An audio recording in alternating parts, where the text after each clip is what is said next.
Alrighty. Well, it's that time of, I was gonna say that time of the month, but like, it's not that time of the month. But it's this time of the month. Oh, I forgot to get the closed captioning turned on. Give me 1 second. Let me pull that up. I knew I forgot something. Anyway, hi, hello. In the chat, we got Boo, we got Zaz, Cookie, Chunky.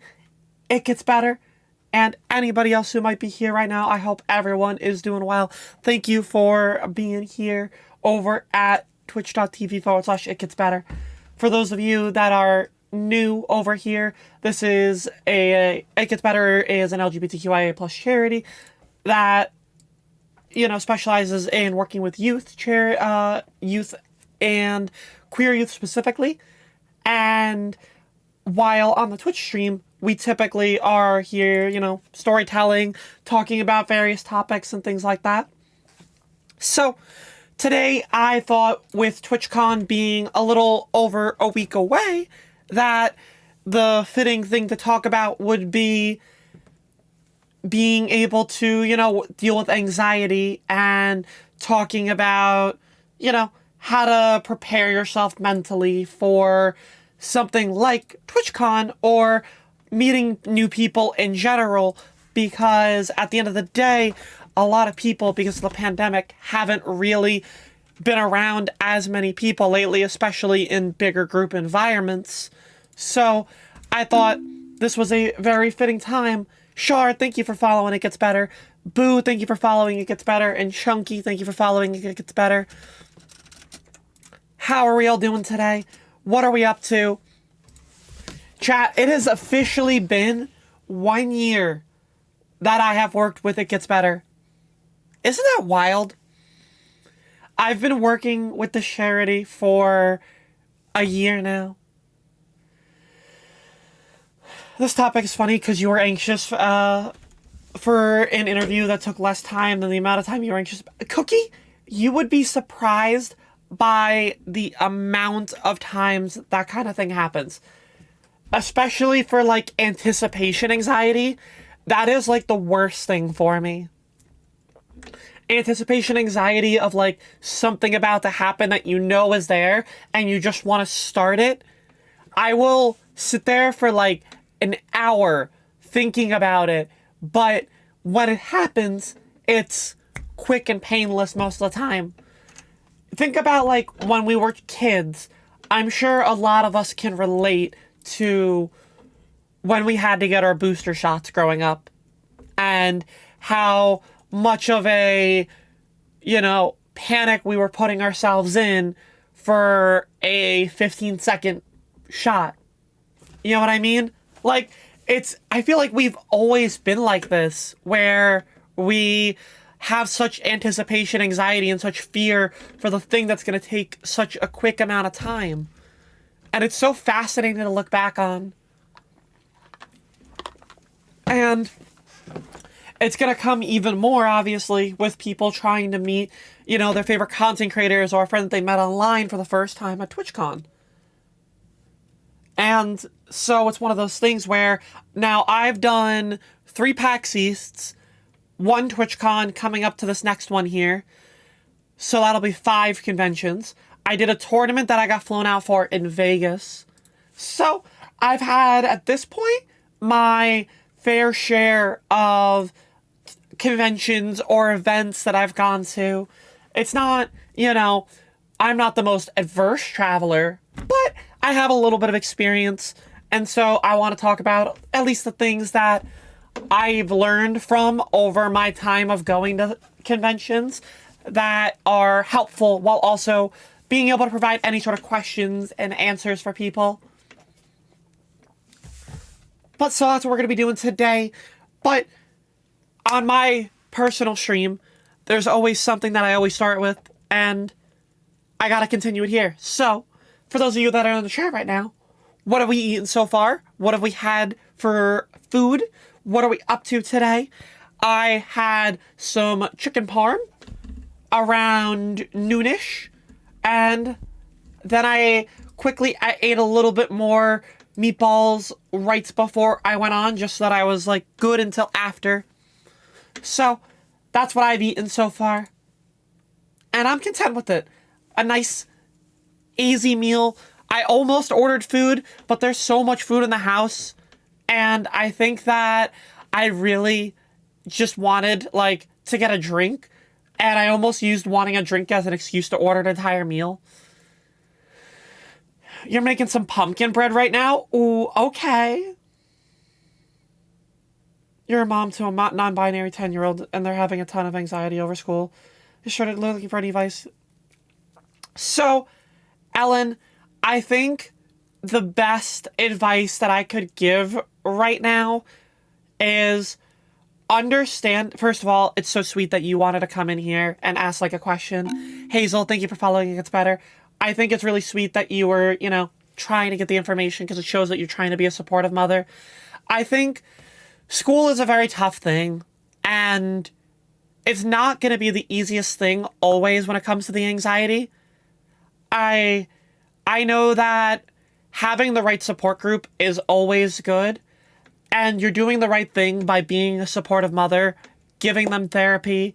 If they have friends, I think the best thing to do is don't be afraid to ask them, hey, is there anything I can do for you that's in your control? Like, if they're like, I need to go shopping for more androgynous clothing, as long as it's within reason for you, that's an option. Just make sure that they aren't feeling alone, because they're at this such young age of development that they need to know that they have like a sense of comfort. And if you're able to provide that for them, then I'm sure they'll start to feel a little bit more comfortable, a little less anxiety. Like you said, they just started school. So, it's one of those things that we're still at the end of September. I'm sure as school day goes on, they'll be a little bit, maybe make some more friends, work on some things, find themselves. But just making sure that they're never feeling alone, I think is such an important aspect. I hope that helped. Hi, Hazel. I hope you're doing well. Pumpkin run sounds good. It does sound good. Now you're gonna treat yourself. Cookie, I'm proud of you. I hope the interview went okay. I have honestly, like, my anxiety that helps a lot, of course. Happy to help. Again, just remind yourself that you are already doing a lot by asking questions and making sure that they just aren't feeling alone. I think I can speak for a lot of people here that anxiety tends to beat themselves up the most because we let our heads spiral when we're alone. If we can get these thoughts out and these insecurities and negative vibes out of our system, we start to often realize how invasive they were, but not how true they are. Also, hi, Cody. How are you? I hope you're doing well.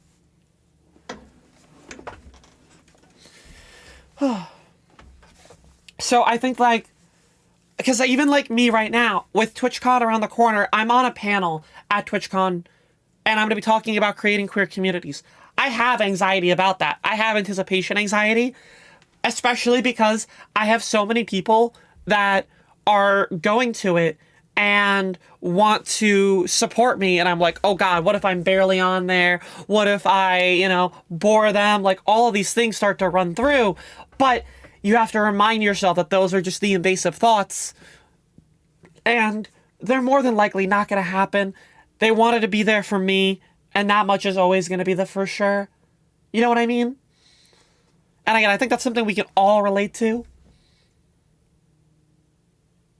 Totally makes sense, of course. Happy to help. Again, that's partially why we're here. To answer questions, help out, do whatever we can. I know I have a couple of my viewers and chatters here right now that are actually going to TwitchCon. I'm sure some of them, it might be like their first time going to a big event. I remember my first time going to a convention was PAX East 2017. And I took a bus from I took an Uber from my college to Newark Newark, I took a bus to New York City and then another bus from New York City to Boston. And let me tell you, my anxiety about missing any of those buses or that's some of my worst anxiety is afraid of missing like a class or a car ride or a flight. Like those are my anxieties. I try to get there so early so that I know that I can't mess up. Even when I'm in an airport, I always go out of my way to get there and get to the gate. And the gate sign could have the information right in front of me. Allison, thank you for following. It gets better. And I still will go up to like the person working the counter for that specific gate at the airport. And I'll be like, hi, is this Newark to San Diego? Even though the information's right there. Just because like I need to hear it from somebody else. I hope you're having a good day, Allison. Yes, tell the story, Cookie. You're so anxious about missing events or being late even if you know the other party's not mad. Yes, exactly. Coping and seething techniques. I deal with it in my stomach a lot, where my stomach starts to build up and like get to me, and then I start to feel a little bit sick. Your day's all right? I'm glad to hear it. It is it's honestly a chilly Thursday here for me. It's 65 degrees Fahrenheit out. So a cool day, starting to get toward that October weather. And you know, we're doing well. We're doing well. We're getting a little cozy with it. You know the vibe. You know the vibe. And then, so like, when it comes to my panel that I'm going to be on Sunday for the convention, I know leading up the car ride there or the walk over, talking to people, I'm going to be a nervous wreck. Just because I feel as though I have so much anticipation anxiety that's just how I am. I take anti-anxiety medication and like it's only ever doing like it does stuff, but it doesn't do the best that it can. Obviously, it's not an end-all be-all. I still have to find my own coping tools. I also know that we have a lot of people who are introverted that maybe are going to the convention for the first time. And that in itself is also going to be scary because it's going to have so many people. And I think the best thing to do when it comes to if that fits your bill is make sure that you understand your body and you're not forcing yourself. If you start to feel anxious or feel like your introvertedness is coming up and you're not feeling as good, then find like a little corner to charge your phone and sit on your phone for 20 minutes. Go in, walk out of the convention center, get yourself some fresh air. Like, it's okay to feel that social awkwardness or that introvertedness or whatever is getting to you that makes you need to walk away in that moment. Because I think we're going to get to a point where we're going to have too many people that are going to this and they're going to try to force themselves into feeling better about or feel like being like, oh, I know, I need to be around these people. And they might overstimulate themselves and then put themselves in a situation where they don't enjoy their experience. Putting on headphones with music, yes, that is another good one too. And I know for a fact there will be more isolated areas.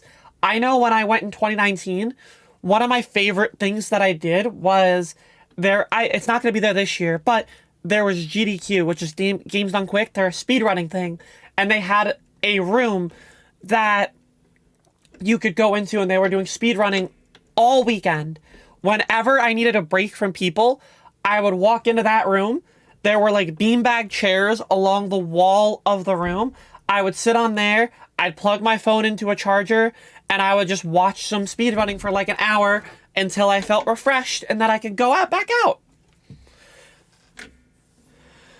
Planning the techniques before the event and having variations for different scenarios can help. Yeah, I always say that it is, you can always have something, you can plan for something to go 19 different ways, but when it happens, it'll go the 20th. But it doesn't excuse not giving yourself a baseline mental prep so that you can know how to react when it doesn't go exactly as intended. You know what I mean? I think that these are good. And like giving yourself a loose plan, you don't need to know that room 52A is going to be a room that you can go isolate yourself in for an hour. But knowing that you have a plan and you've mentally told yourself, hey, I need to get away from this for a little bit, I'll be back later, is totally understandable. You also bring around little objects that can help with you to fidget, like a cool little rock. I don't have like fidget toys, but I am definitely a fidgeter at heart. Like, I've always just like picked up something and needed something in my hand to mess around with. And I don't know if anybody else can like relate to that, but I am like the silliest of things I could just pick up and like twirl in my hand. And just so that like I'm holding something. It's such like a texture-based thing, I feel like.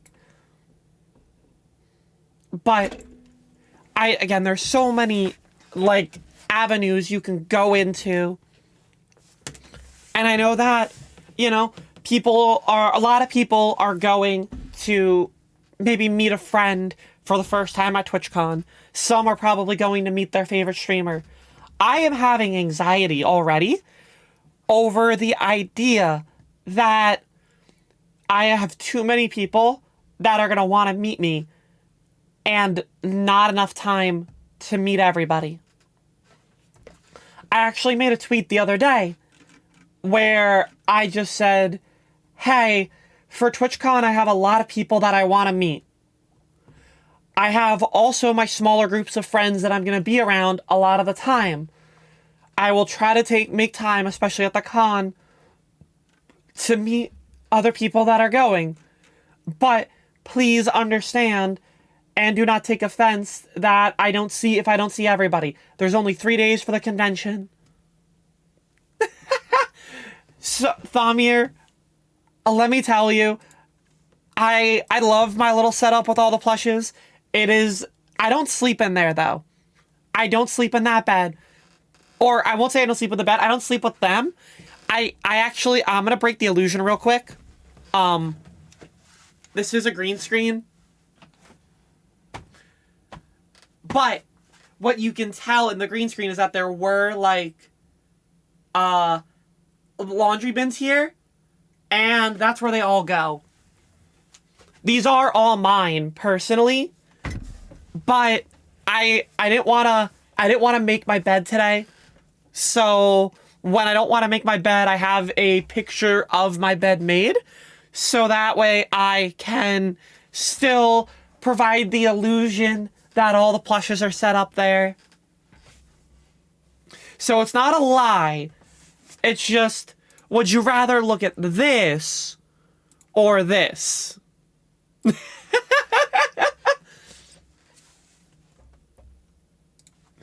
So I gave you the more aesthetic option to look at. Yeah, exactly. The second one's more relatable. Okay, it definitely is more relatable. But yeah, exactly. I was like, I wanted to focus on getting ready for my stream here. And I want to make sure that I still, provide everyone what they want to look at. While also, again, I didn't want to overwork myself. And I was just like, hey, we're here. My focus is on being able to have these conversations. Because, again, it could have heightened my anxiety. I could have been a little bit more stressed for getting ready. Someone like All That Zaz, who was a mod of mine, I had to quickly message because I was late on getting them mod in the chat. So I had to make sure all of that was set up. And then I needed to change the title because the title wasn't like changed. So there was more work today that I normally have to do for getting ready to go live. Override it gets better. So I was like, you know what? You're getting this set up and you're going to like it.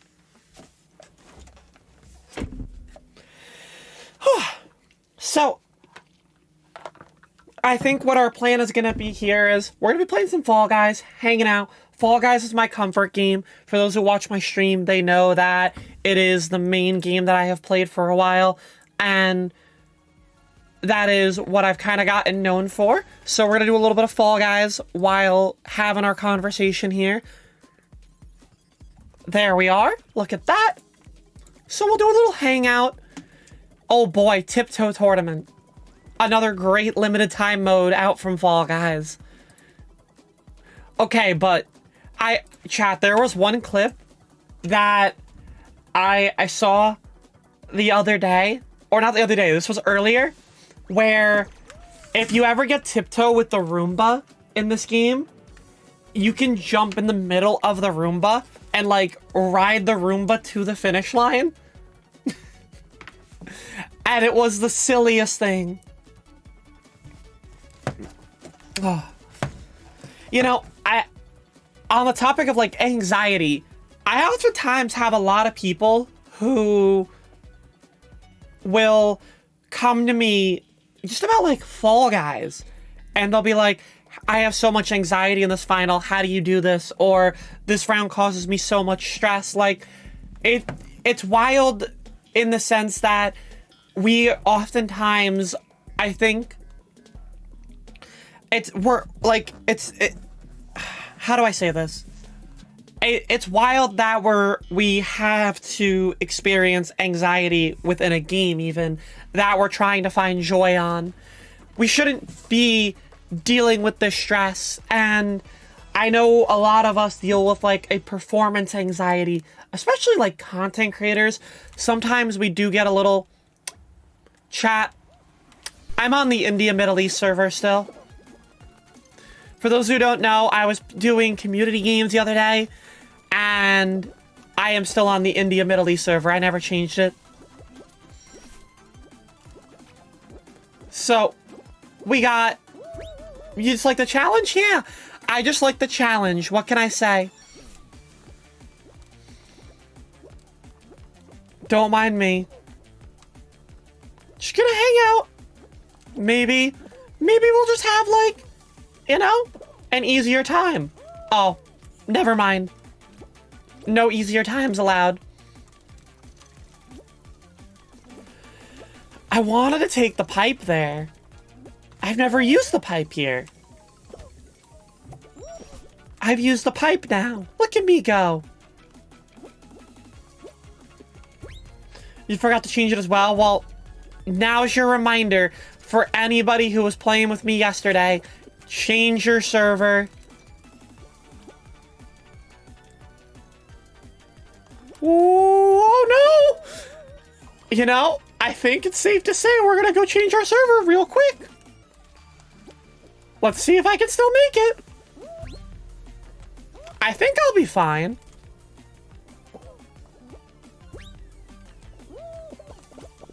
Okay. You can't stream any competitive game because you always... Good for playing a game for fun and not hardcore and win every time.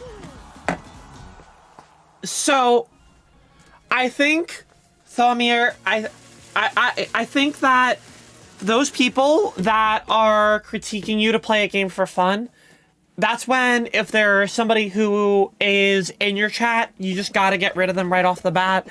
If there's somebody within the game, we gotta use like the mutes. Like, I totally get that. I play this game to create content, and while I am very skilled at it, first and foremost, I always want to make somebody enjoy watching me for more than just winning with this game. And there's times when I'll play like League of Legends as an example, which has a pretty negative community, and I'll be like, hey, I forgot that this game was serious and, you know, totally not for fun. Because some people will get so frustrated within a game that it ruins it for other people. And then that also causes anxiety. Like, you will have people who just won't want to play a game anymore strictly because there are all of these people that are, you know, ruining it for them. Like, if you're getting frustrated at the game and, you know, you're just gonna make somebody anxious over playing it, then that's not fair to the person in general, you know?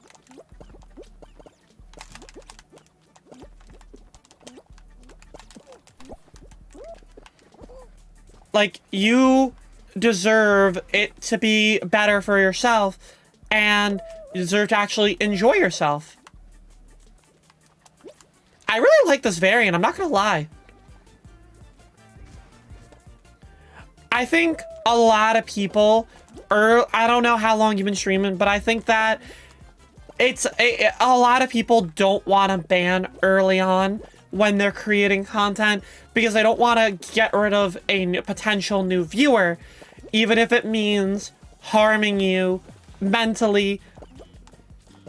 Because I know I had people that when I first started streaming, I wouldn't ban, who were literally like, oh, I'm not somebody who believes in people being trans, but I like you and I want to be around. And I was like, why did I let this person exist in the space that I'm creating? Like, you also have to understand, after a certain point with you, when you're creating content, how is it affecting the people that regularly watch you? If you have, you know, 20 people getting uncomfortable because you're letting one person in, and they see how it's affecting your mood, then it's not, like, all that's gonna do is cause you more anxiety and more stress as a whole.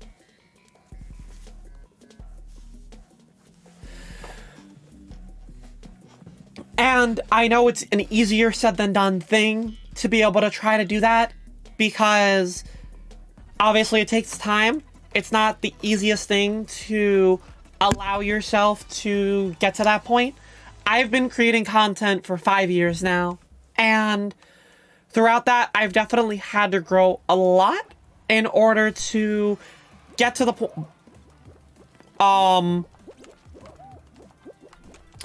Anybody else just this is a new variant of Fall Guys. My favorite variant of Fall Guys. The blocks are just moving on their own. Just casually got moving blocks here.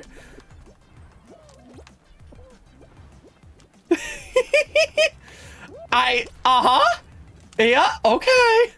Yeah. Okay. We're shifting.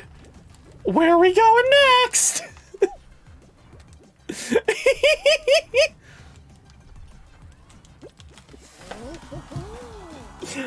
Oh, that's something worth clipping, let me tell you.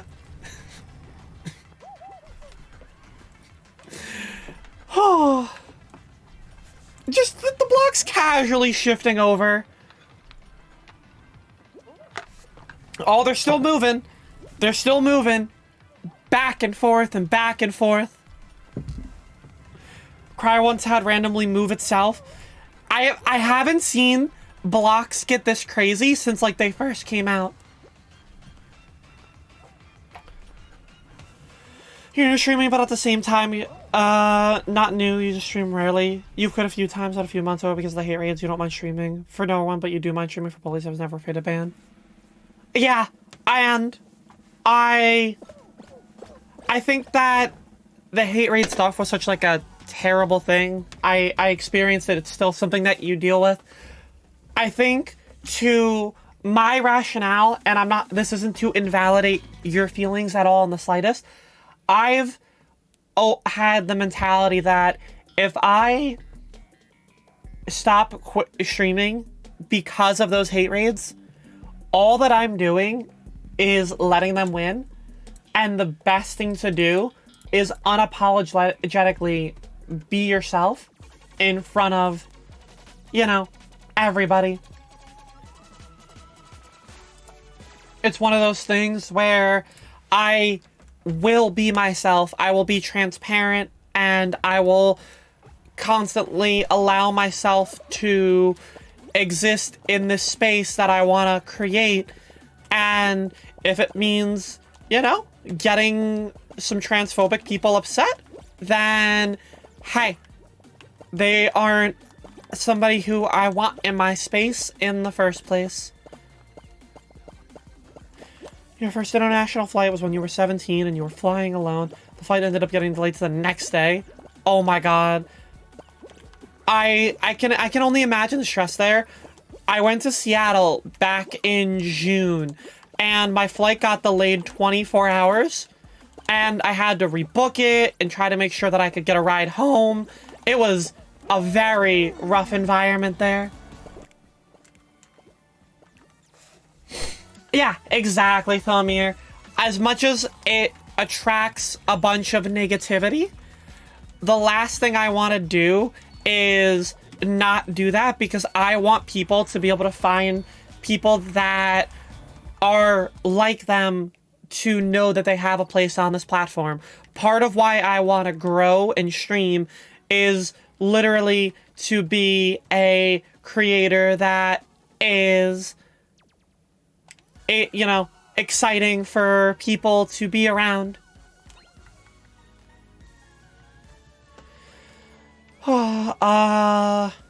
Grab ledges automatically are off. Cool, cool, cool.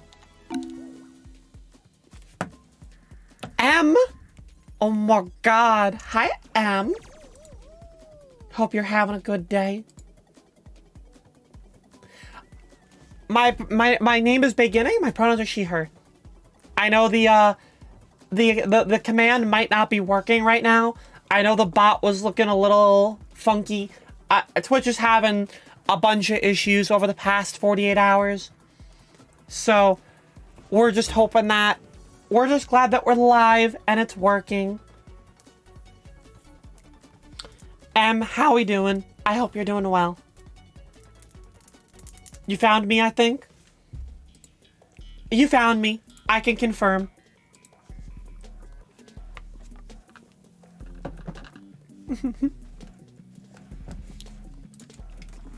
Alright. Nah, you got it. You got it, Thomir. But yeah, like, so, a lot of people will know already, because I talked about this a lot in my community, but for those who don't, last October, I was in a big Twitch coordinated tournament.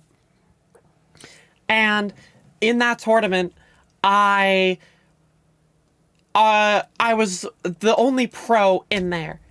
And so what ended up happening was I had a lot of hostility toward me during the entire event, because I was, you know, in a tournament that was supposed to be designated for casuals in their eyes of their streamer, even though there was nothing in the rules against it.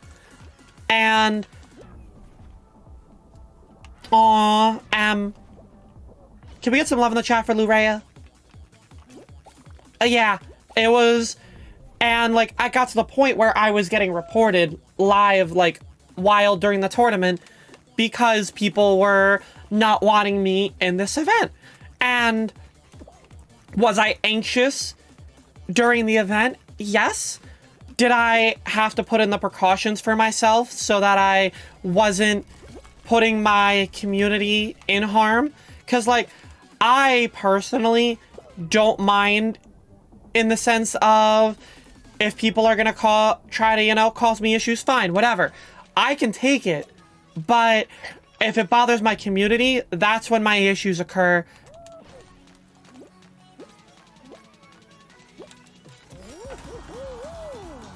And so what would happen was that I dealt with a little bit of anxiety, but I had a good group of people that I was able to just hang out with and enjoy and, you know, make the vibes a little bit better. But that was a rough time. When I ended that tournament, I'm not gonna lie, chat, I showed zero emotion aside from laughter toward what I dealt with then. However, as soon as the tournament ended, I cried. Sometimes you gotta let that stuff out, and it lets you... Yeah, exactly, boo.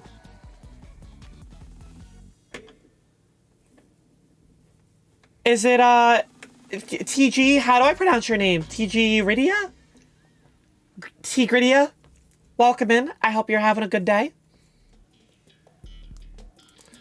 That's a long time, that is a long, long time. But yeah, so I think the whole thing is that, like, I could have... Oh, Tigridia, like it's a flower. Gotcha. Thank you for letting me know. Yeah, there were so many trolls, but if there's one thing about that is that, like, letting them win and letting them be toxic to me only would have showed that I was okay to continue doing that. I kept doing what I was doing. I did not, to the best of my ability, allow any of the trolls to get to me to the best of my ability. And it showed by the amount of compliments that I got as a queer creator, as a, you know, a woman that was competing in esports, all of these things that pretty much allowed me to, you know, that allows me to be me. I knew that if I took time off after that event, it was only going to show them that they're allowed to do this. But again, this is a personal thing, and I know that not everybody feels that way or can get used to that. I've developed this over a lot of time streaming and a lot of time creating content to feel the way that I do. And now I want to use that, like right now, to talk about you all, or talk to you all, help you get through these, like, anxious times or these stressful feelings. Because sometimes the only way that we can feel better is by having somebody to talk about it. I will say this once and I'll say this many times. We shouldn't internalize all of these thoughts. And we need somebody to verbalize them to. Whether it's a very close friend who is willing to listen, a licensed professional, like, just to get those out there. Because once you get those thoughts out into the world, you realize sometimes just how intrusive they were and how unrealistic they are toward actually bothering you. Like, they can bother you in the moment, but how likely is it gonna be? Like, you know, the scenario that is like a simple one that you could always go with is like, oh, what if I have, like, you know, an accident while performing? And, you know, how likely is that actually gonna happen? Not to discredit that feeling, but more like we're creating all of these worst case scenarios for ourselves only for us to build this idea in our head that there's a high chance won't ever even happen in the first place. You know what I mean? And I think that that's something that a lot of people will often struggle with.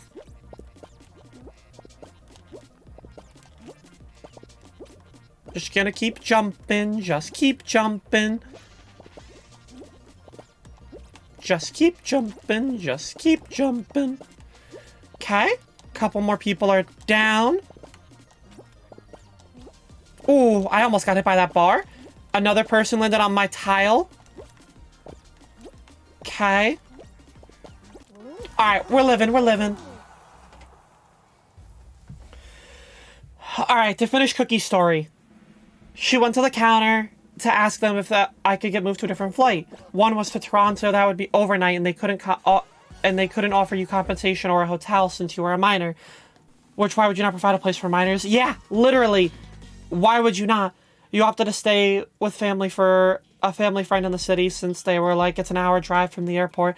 Next day you come back to a delayed flight. It was delayed because the back door wouldn't close. Still wasn't fixed and then delayed again. You ended up getting fed up and called the help center. Which, phone anxiety, which I relate to. And ended up getting into getting a flight with a lot of connections, and it was so anxiety-inducing with yourself. I will never take flights that are connecting because my anxiety is so bad that I'll miss the connection and I'll be stuck in the middle of nowhere.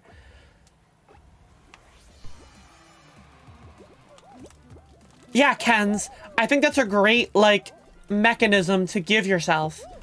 Like, instead of worrying about the worst case scenario, think about what would happen in your head if that kind of thing were to happen in the first place. Like, if you are going to, you know, have this scenario in your head play out, what's the result that could happen?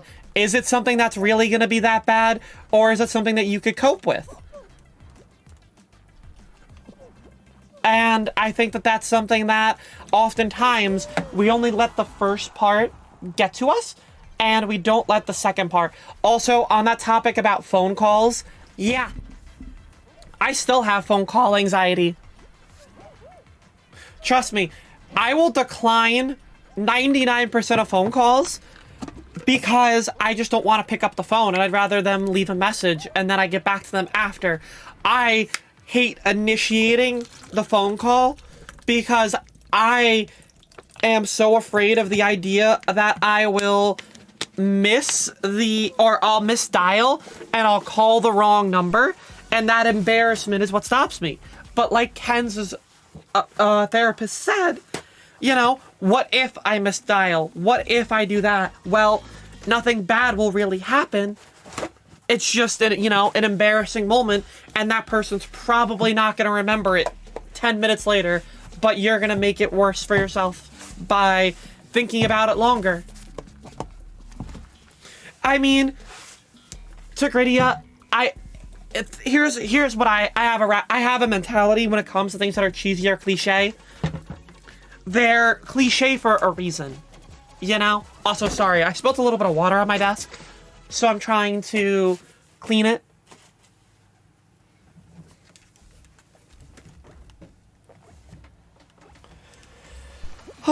So yeah, it's one of those things where, like, phone calls and stuff like that. Hell, I have certain numbers that I just won't ever answer when they call me initially.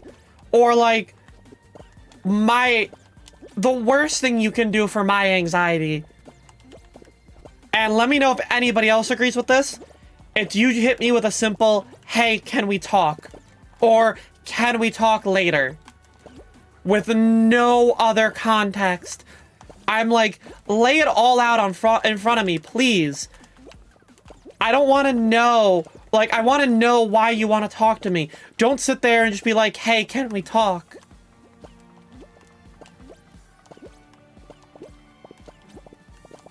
You only answer from your mom and friends if you don't expect a call. Honestly, valid.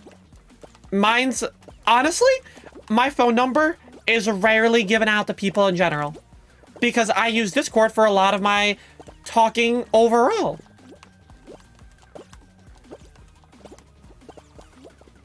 Ooh, they almost bodied me off there. Okay. Run them out, run them out, run them out, run them out. Ooh, they're living there, they're living. Alright, well, we're gonna cut you off here. Okay, they miss. Good. Okay, there's still a couple of other people alive right now.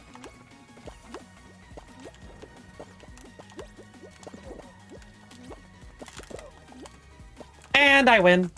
They tried to run me out. They tried to run out my space. You don't get to run out my space like that. No, no, no. No, no, no. Yeah, that's what I always say.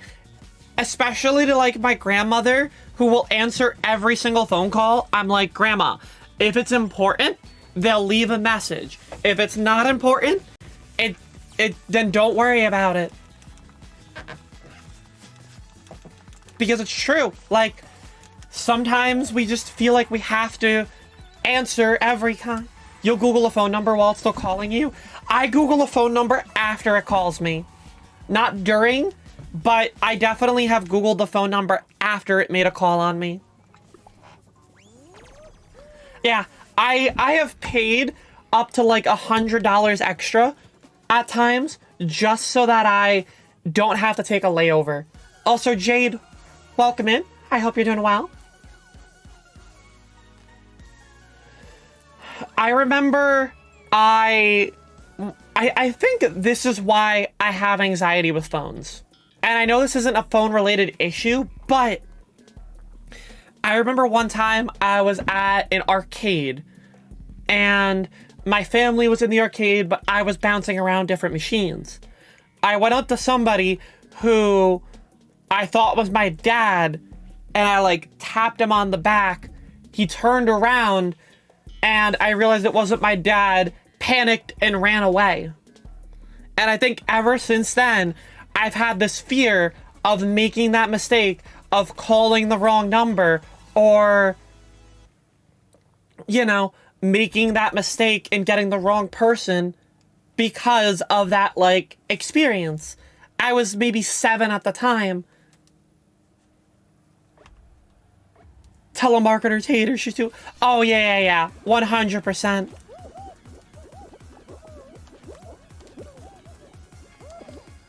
Yeah, it was definitely a experience that I still remember pretty vividly. I can even remember to the point of I know what game the person who I thought was my dad was playing. It was a skee ball-like game where you have to get the skee ball into like little basketball hoops. And I knew that that was a game that my dad enjoyed playing. So I went over there. And it turned out, nope.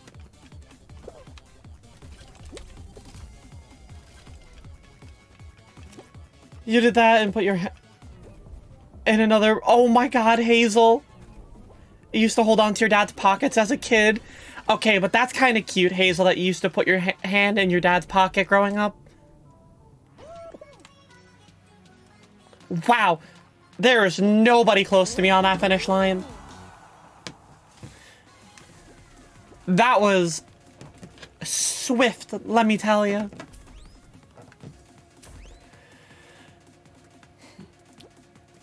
All right. Yeah, so it was just this whole, like, weird experience, you know?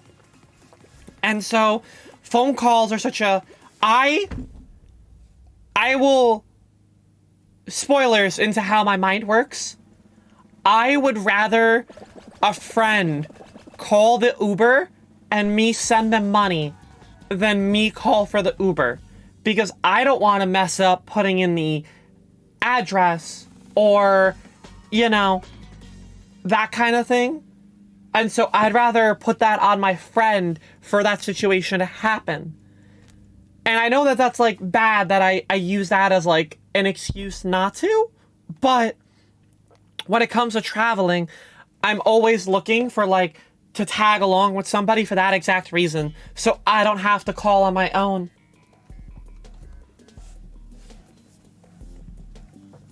Yeah, as long as they're willing. And, like, most of the time they are, because at the end of the day, we need a ride. But still, like, the fact that I won't even call an Uber on my own sometimes because I don't want to end up at the wrong, like, address. It's terrifying. And, like, oftentimes you also don't know the area. Like, for instance, San Diego. I don't know where in San Diego I am a lot of the time. I'm just, like, you know, punching in an address. Okay. Hit that button. Nice. And easy first. I think Ubers are scary when you are a female identifying person or femme adjacent, and you're riding alone. That is the fear. And that's something I've been dealing with more now as I'm further along in my transition. You think that's one of the reasons why you feel confident going to San Diego? You have a friend there, so less scary? Yeah, exactly. I have friends that were all, female-bodied or, femme adjacent, and we're all talking about, we're not letting any of us go alone together somewhere. We're always sticking together, or at least with, one other person. You think back to when you were in college, you still can't believe you trusted rideshare so much? Yeah. When I was in college, I wasn't presenting as feminine as I do now, and I didn't stress about that. Now I deal with that anxiety so much more. Hi, May. How are you? I hope you're doing all right.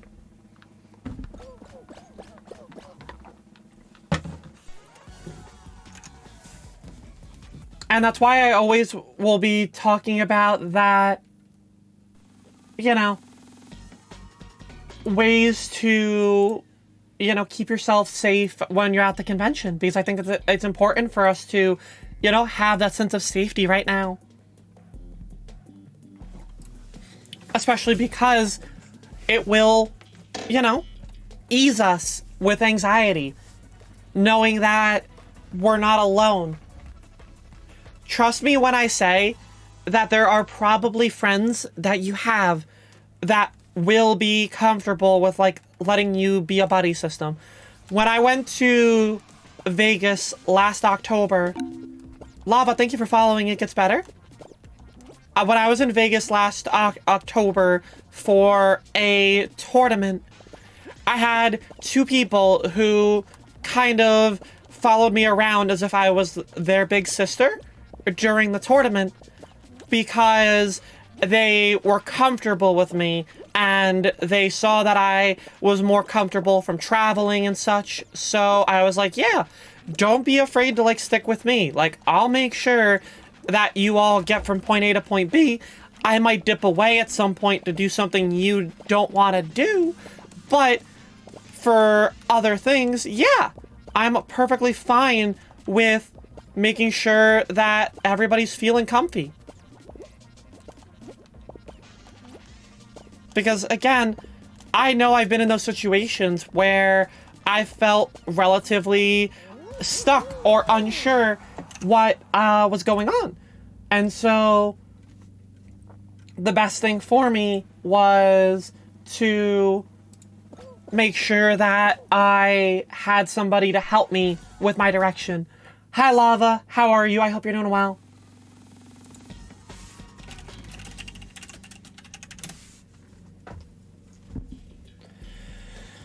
You feel like a problem with TwitchCon? While you have arranged for yourself to be in San Diego, you haven't actually planned how to interact with anybody.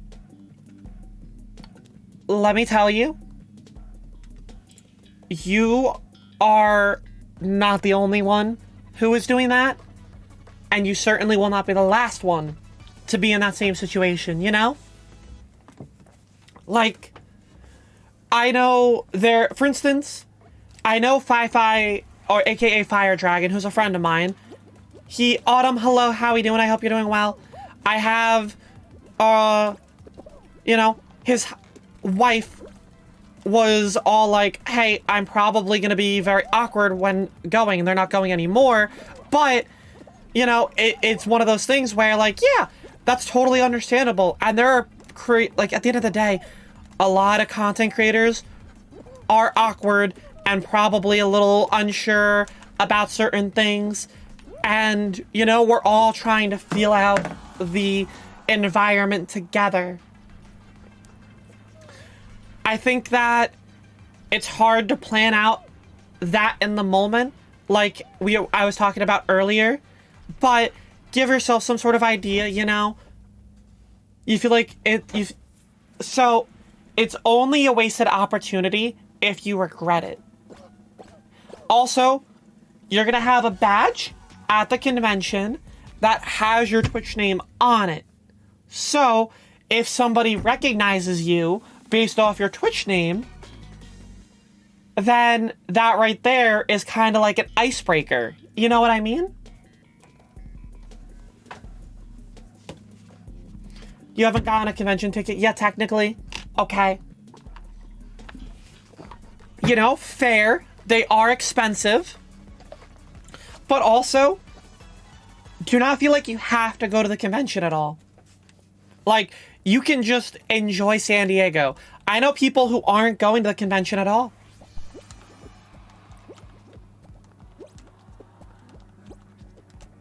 And there's nothing wrong with that. Doing pretty good. You got a date in about an hour. Ooh. Let's go, Autumn. Got a little datey date. Love to hear it. Hey, runner? Hey, runner. Okay, bye. Okay. And I have all the space. Okay. I have a good amount to work with here. Now it's just a matter of where the map is gonna divide here. Woo-wee! Yeah, I didn't need to land there. I could have taken that purple, but at the end of the day, it didn't really matter. Okay. Let's just cut off this half of the map right now. And then pants them? No? Okay, everybody ran over here, so now's my time to come over here. Whoo! Whoo! That was spicy.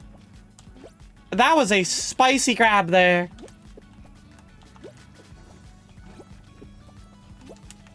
Whew. Okay.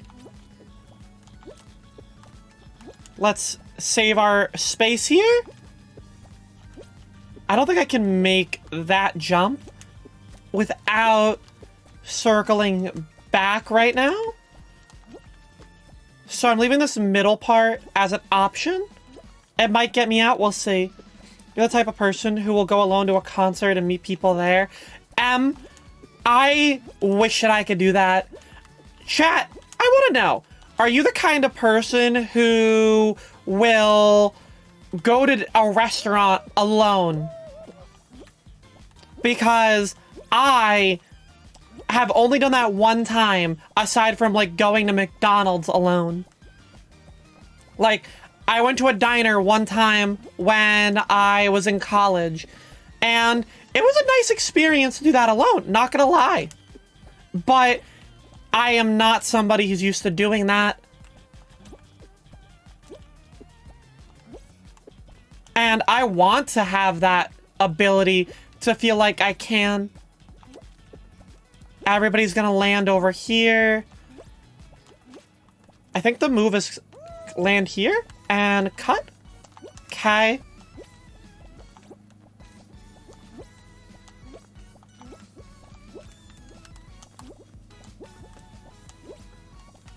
Okay.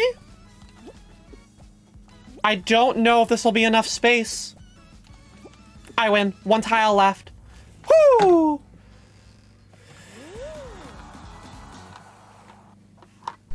You like going to the cinema alone? I've gotten better with that.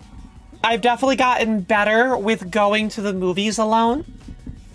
But I think I just like the social aspect of having a friend to do things with, whether it's going out for food or going to a movie. Even if you can't talk to the movie or can't talk during the movie, just having somebody in my space goes a long way for me. You had to work on not being awkward with strangers or being alone. Yeah, I think I'm awkward, like, alone. Yes, actually, it was nice, but then they forgot your order and they didn't say anything for, like, an hour. Oh my god. Tigridia, I can only imagine. Yeah, like, to not speak up for yourself and have that anxiety and then you just sit there awkwardly waiting for, like, an hour. For college, you mostly just grabbed food and ate at a little nook in one of the academic buildings. 15-year-old was you was so awkwardly. How about 26-year-old? You've actually done that at McDonald's once because you went to work with your dad and you accidentally got his keys locked in the truck. and you went to the closest McDonald's to have breakfast. I had Chloe time where every Thursday night, my last year at college, I would walk to the McDonald's and I would eat my meal in McDonald's. I would order on the kiosk so I didn't have to talk to anybody. I would then have the food get brought to me because of my order. And then I would sit there, headphones on, music on, or like a Twitch stream on, and I would just kind of exist in my own space for like 30 minutes. What am I jumping on? McDonald's is a safe space, to be honest. You know, there is a sense of comfort knowing that I can just kind of exist at a McDonald's for like 30 minutes. Even when I came back home, I did it once or twice. You think you wouldn't eat alone at a restaurant because you would want to do that with somebody? Yeah, exactly. And I get that.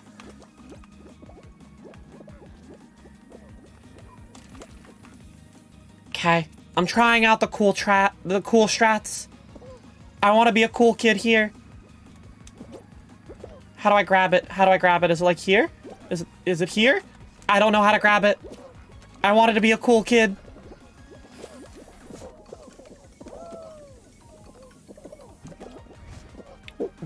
Okay. Well, I was going on an adventure right there.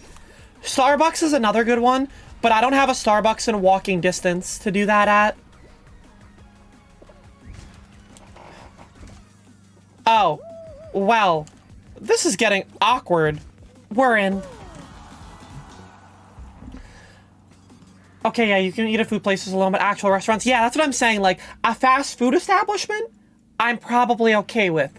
But, like, a sit-down restaurant, I'm less so, like, you know, comfortable with that.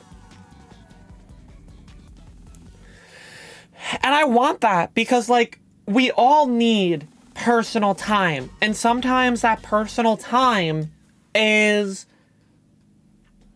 going out into, like, just kind of sitting there in your own space for a little bit, you know?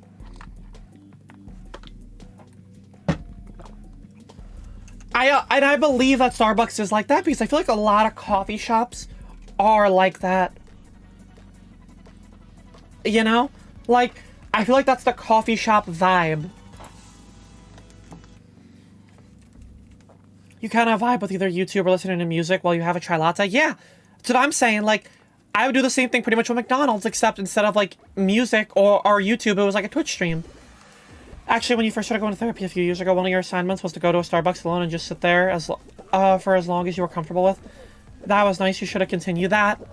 Honestly, I like that as an assignment. I think that's a pretty neat assignment to have had to do. And I think that it's a very therapeutic thing for us to, again, just have a, you know, sense of this is me time.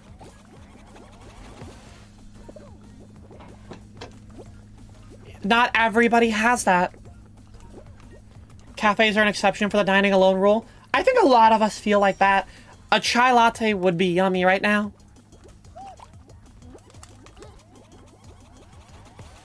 Did I just cause problems for 4 people?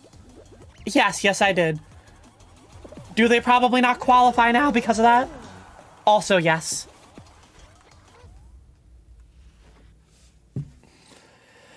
Chai lattes are good. You often can't have them with too much caffeine. Fair. But that's another thing. When you want to talk about anxiety and stress, make sure that you know your body. If you're somebody who gets a little too anxious and jittery with coffee, relax yourself. Don't have that. Make sure you have water on hand. Yes, my panel is Sunday at 11:30 in the morning.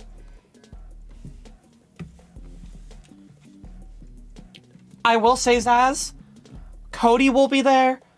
So if you're comfortable, you'll probably be able to, like, sit with Cody and anybody else who goes.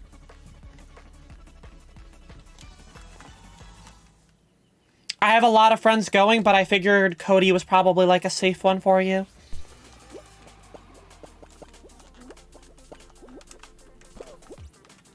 I'm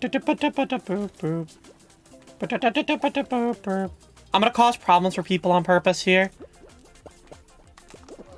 Oh, alright, I caused too many problems.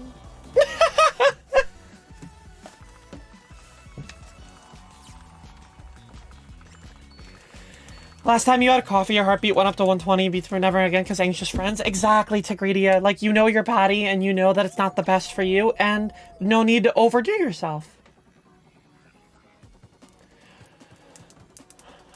Exciting? Yeah, it's gonna be an exciting time. I don't know if I have any other mods that are going aside from Cody and Zaz. It's way too far for you. May is not. Gabby's not. Carly's not. Yeah, I think you're the only two mods that are going.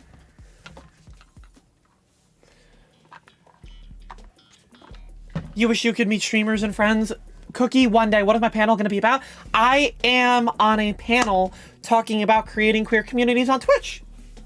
So a very fitting one for me working on, you know, what I do here that gets better.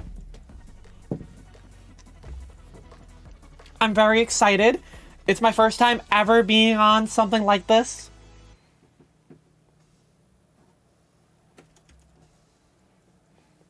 We're gonna make it a good treat. I hope that yeah, it's very cool. And again, like, I've been working with It Gets Better now for a year. So it's very nice that I've been able to take what I've done with It Gets Better and now be able to be like, I can now talk about it on a grander stage in front of, you know, many more people. I think it's such a tremendous feeling for me and just like a culmination of the work that I've been able to accomplish over here. You never been to any sort of convention, so you're looking forward to one day?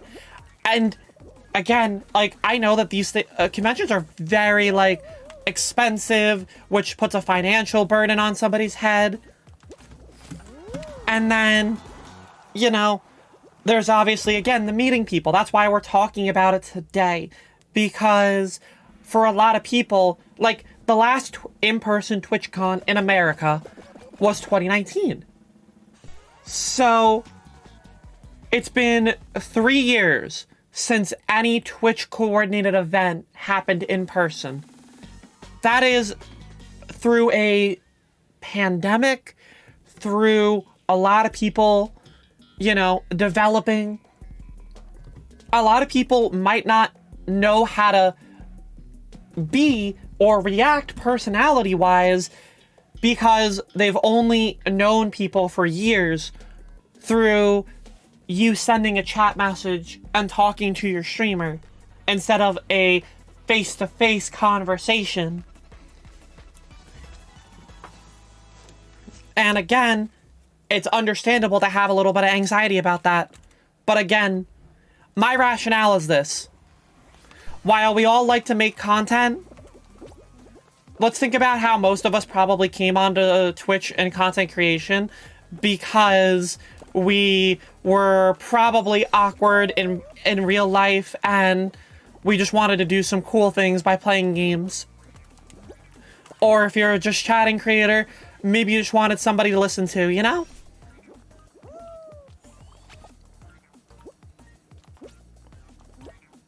Yes, May. I think you do. I agree with that. Oh, I missed.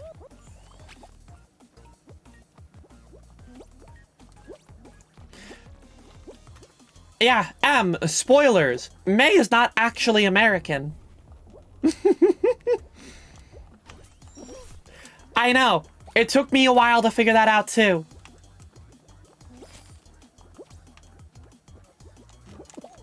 Okay. Little grabby grabber?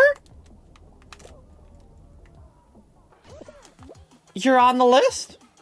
May is honorary American.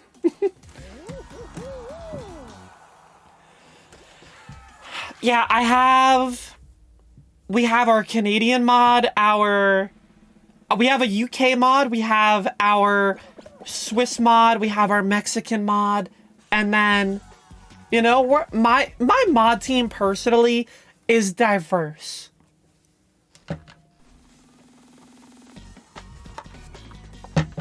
Diversity.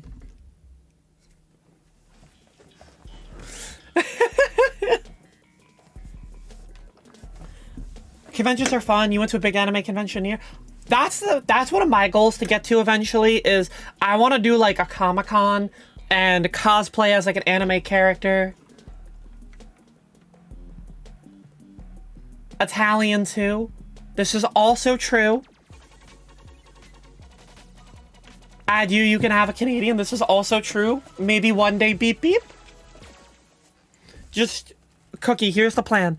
Just get me to like a 200 average stream that I need another mod, and it's all yours.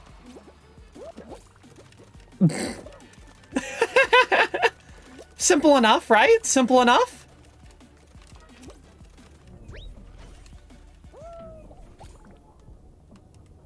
Hit that button over here. Ooh, I got that. Nice. Okay. Wow, those buttons right there were very convenient. Hit that button. Nice. And that one? Oh, I missed. Okay, we're gonna go over here. We're gonna walk around it so I don't have to... Yep, there you go. Walk around the bouncing button so that way you don't have to jump for it. See, like, it's sometimes you'll do that and then you'll miss the button entirely. Yoink!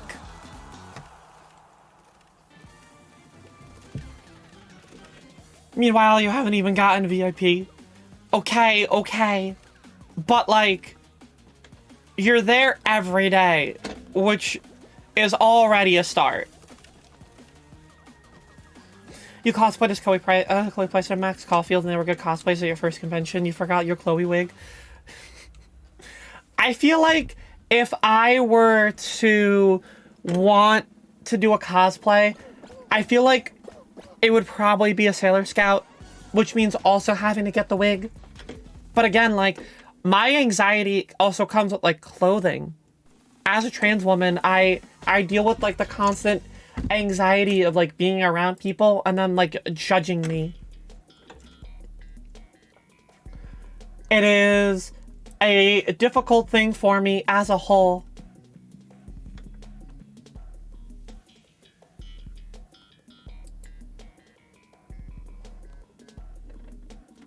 But it's something that I've gotten better with over time.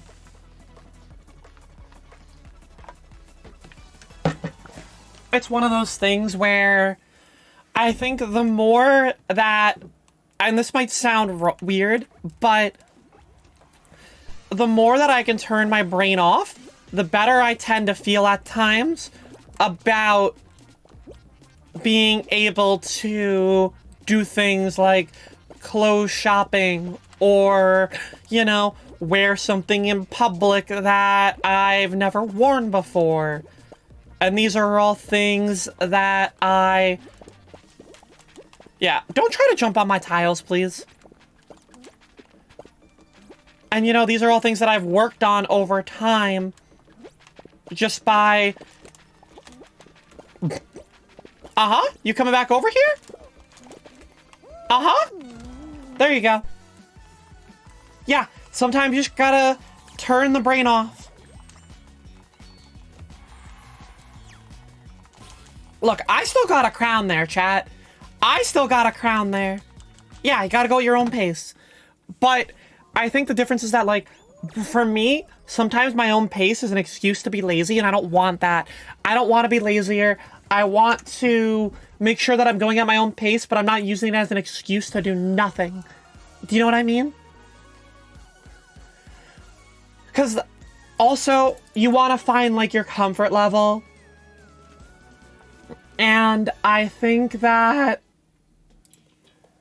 a lot of people are...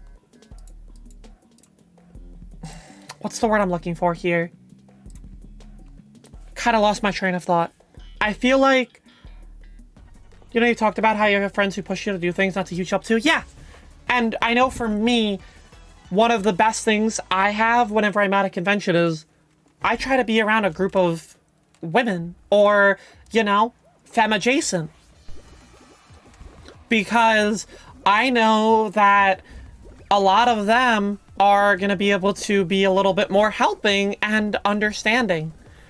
You want to talk about anxiety as a trans woman back in 2019? I still wasn't even using women's bathrooms yet because I was so stressed that I barely went to the bathroom in public. That was 2019 was the first time I actually used a women's restroom. Because I had a friend where I was like, hey, will you go in there with me? You know? That's kind of all sometimes you need is that, like, that support group and those people that are going to help push you. And that anxiety goes away and you build up those thoughts in your head about what they're going to be like. And then all of a sudden, it was, you know, just like... I guess the best way to put it is that if you present yourself with the composure as if you belong there, and this goes with a lot of things when it comes to being, you know, for me, trans. I think that Wait, that first place looked familiar? Oh, is Drew in this game? Drew must be out of his tournament then. Let me message him.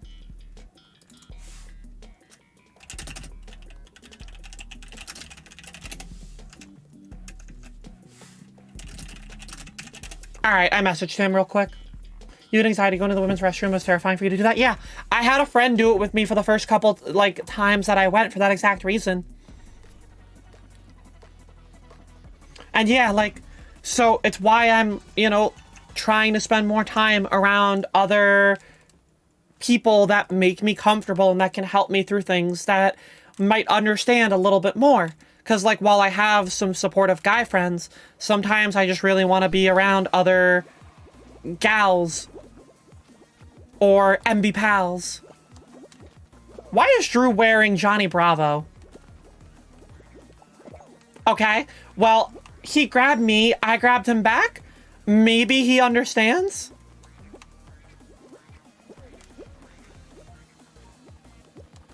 For those who don't know, this Johnny Bravo looking bean is a longtime friend of mine through Fall Guys. Women. I know, right, Em? Women. And it's funny because, like, even before I came out, I always had this sense of comfort and, like, emotional connection more with women or femme-adjacent folk over men. It's just always been the case for me.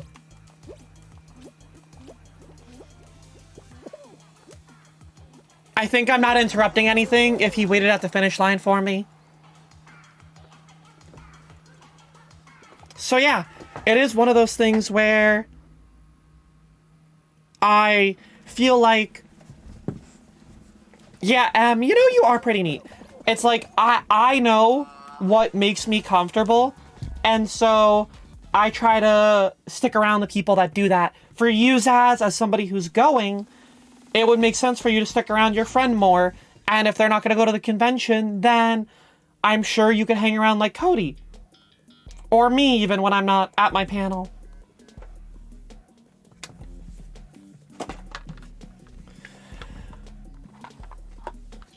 You kind of only hang out with mostly femme friends lately because you don't feel comfortable. Yeah, and that is an understandable thing. You know, when I first came out, my mom was like, why is it that you don't, like, you're comfortable with women more than men? You know, like, women are like the catty ones. And I was like, I'm sorry that your experiences are totally different than anything else that I'm personally dealing with right now. Because let me tell you, what I have had is the support that I need and the comfort that I needed. Oh, am I dead here? I might be out. Okay. Wait a second. All right, we're gonna go now. Oh, we're gonna go now? Ooh. Okay. I need to catch good cycles here so I don't have to walk around. Okay. Because I need to play catch up and quickly. Okay. That was helpful to be able to play catch up. I think I'll still be in. Yeah, I should be fine here. Whew! Barely. I went to college with an all-female race car team, and oh my god, they were doing... You know, I think that is... I will say that's a slightly different experience for me, Zaz, because I feel like when you're on, like, a all-female race car team and an all-female team in general, those aren't the people that you, like, pick to have around you, if that makes sense. They're more the people that end up around you. You know what I mean? But I do see your point. And, yeah, Zaz, you do sound very cool with that, let me tell you.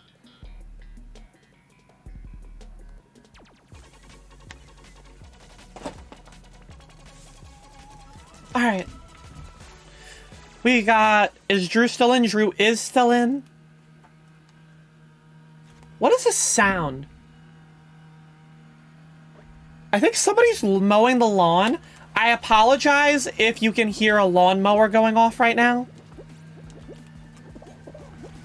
Zaz is just a cool gamer. What can I say? Is Drew trying to do the trick? Alright, let's watch Drew. Drew's trying to get up on the wall. Let's watch him fall real quick. Oh no, he's not doing it anymore. Yeah, I'm sorry if you hear like a lawnmower or something like that right now. It's very loud. And it's actually like, the fact that I can hear it through my game right now is actually getting me a little upset. Unfortunate timing. Just, you know, good old lawn mowing at 5:30 in the evening. Because that's, you know, the time that a lot of people will do that, let me tell you.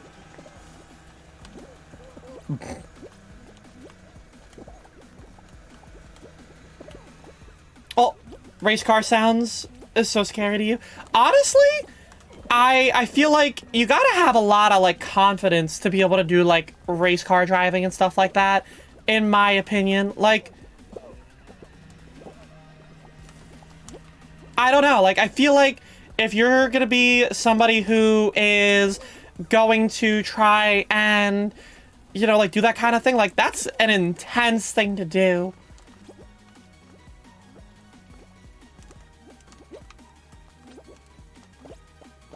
Okay. We lost Drew here. You hate to see it. Drew went down.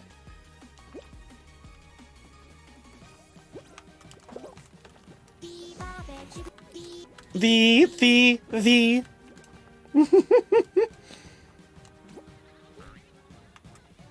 So, do we have any other questions right now? Like, on top of anybody's minds about, like, anxiety and stuff like that? I know I've been kind of just going back and forth between it, but I want to make sure I'm not missing anybody's feelings right now, or anybody's hopes.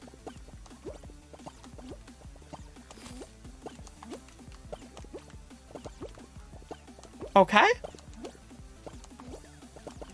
I just wanted to be cheeky there. You would love to join. Honestly, I mean, I have anxiety driving in general. Like, I need to work on that, and that's something that I openly will admit. That I struggle with that, and I need to make sure that I am, you know, eventually comfortable, because not that I want to live in an area where I have to drive eventually, but I know that for little things, it would be nice to do. I have my license, but have I driven more than 3 times since getting it 8 years ago? Has streaming helped me become more confident? Yeah! But in, like, different avenues. Oh, I have been a lot more of a confident woman through streaming, and even just, like, speaking up and, like, that aspect of things. I think I've developed a lot of comfort there. and I know that I've been able to work on myself a bit. However, things like driving, you can't really work on when you're streaming, you know what I mean? So, only so much I can do there. Okay. But I think that when I first started streaming to Gridia, I was a faceless... Oh... I was a faceless camera streamer with like a headset mic. I wouldn't correct people on my pronouns. There was a lot of things that I would try to do there. And so I've definitely gotten better, and I'm aware of that in this situation. So I know that personally, I've gotten better.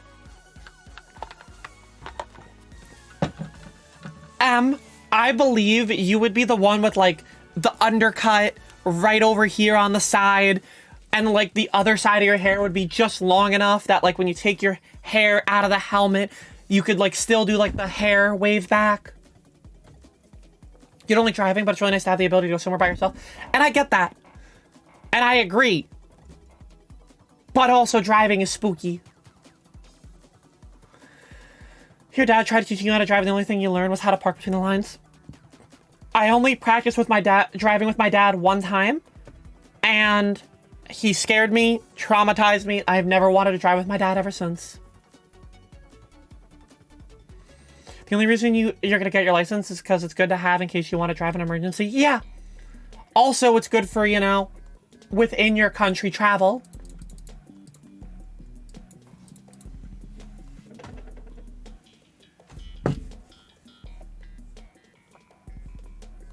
All right. Yes, please learn how to park. That's kind of an important part. Imagine a pilot not knowing how to stop their plane. Like, it's kind of an important thing to be able to do. You want to get your license, definitely. Just so much anxiety. Yeah, and I feel like a lot of people I've met have anxiety with it. And it's interesting to me because my family's always been like, oh, why aren't you driving? Are you driving yet? And I'm just like, you're from a different time where everybody wanted to drive, and they just can't understand that I don't want to drive.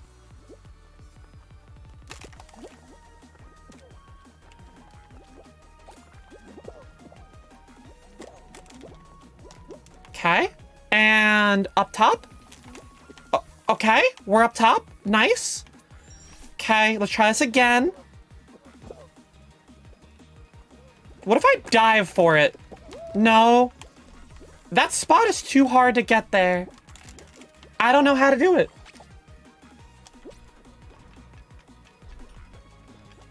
Can you flip directions? Thank you.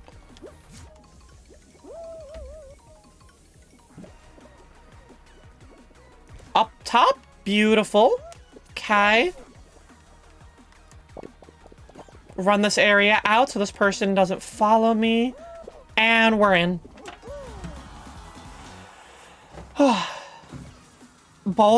I remember parallel parking when I was learning when I went for my license. That was probably like one of the more stressful environments for me. And I remember. So what happened was I was trying to park in between like the cones. And so let's say like here, let me do this. Let's say that if you look here, like these are the cones and this is the car. I just kept swerving back and forth, not making any sort of progress, trying to get in the car, like actually get it parallel parked, because I would just adjust, and I didn't want to hit anything, so I just kept swinging back and forth to the point where the instructor was just like, all right, I'm gonna reset you just do it again.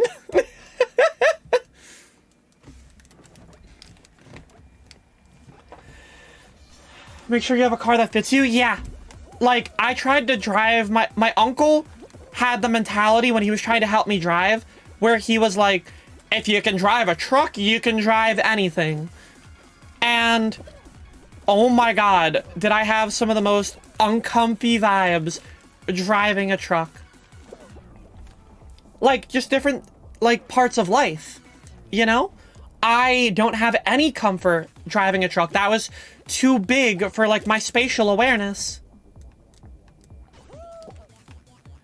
You didn't have anxiety about driving until you were 24, so driving for the past couple years has been rough. Yeah, Chunky, it's been rough. It's not easy. The first time you drove by yourself, you nearly got into an accident.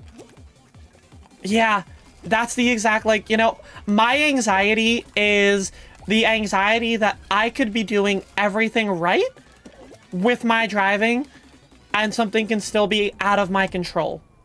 And that makes me not want to drive.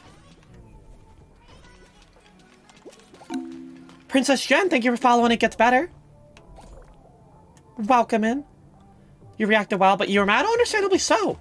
Like, it's understandable to be mad and, like, stressed out in those environments because these aren't something that you're ever supposed to experience. Like, these are things that you only experience when things don't go your way, and you have to figure out how you can handle it in that environment.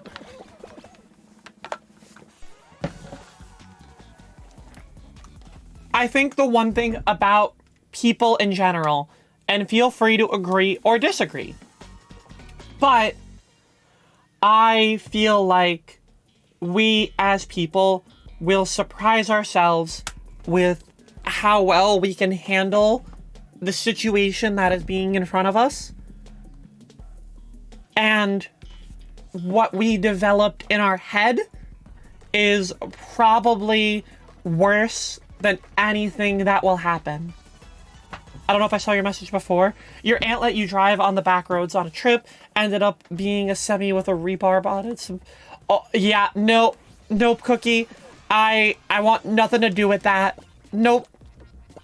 That sounds like I would have respectfully declined anything to do with that right there. Yeah, instincts will kick in.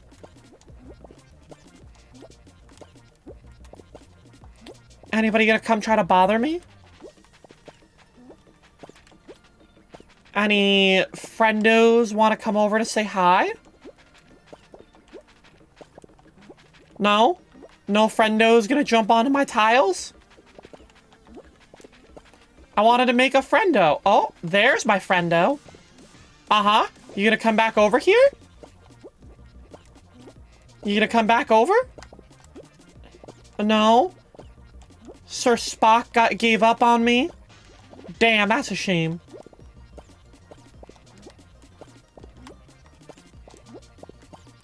Ooh. I am messing up my tiles right now, let me tell you. Okay, we're focused up a little bit more. No more jump dives, just good movement. Okay, that time I had a jump dive to make my distance. Okay. Not a lot of people have died. This is probably gonna time out, chat. Yep. Tigridia, thank you so much for hanging out. Have a lovely rest of your day. It was nice meeting you.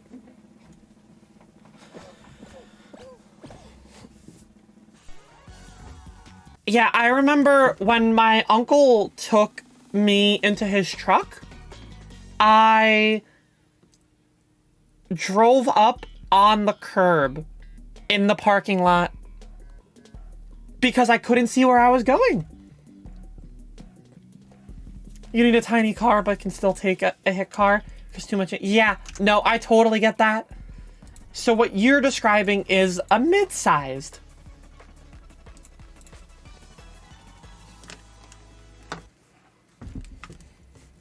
Chat, you know what's wild? It has been 9 months since I got my first surgery. And we're getting so soon to, like, right before Christmas will be my 1 year.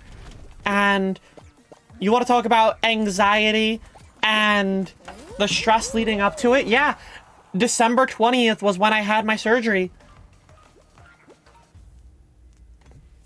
So we're already 9 months post-op. Like, not only is it that anxiety, but now it's I have had to deal with calling for new doctors so that I can start to work on getting my bottom surgery ended up, like, starting to get worked on. Are we going to celebrate the anniversary? I think we have to. I think we have to. December 14th will be your 8-year. You'll never forget that anxiety. Let's go. We nearly share an anniversary, Princess Jen. Welcome in. You'll never forget the anxiety. Yeah, the anxiety leading up to it. My surgery time was like 8 a.m.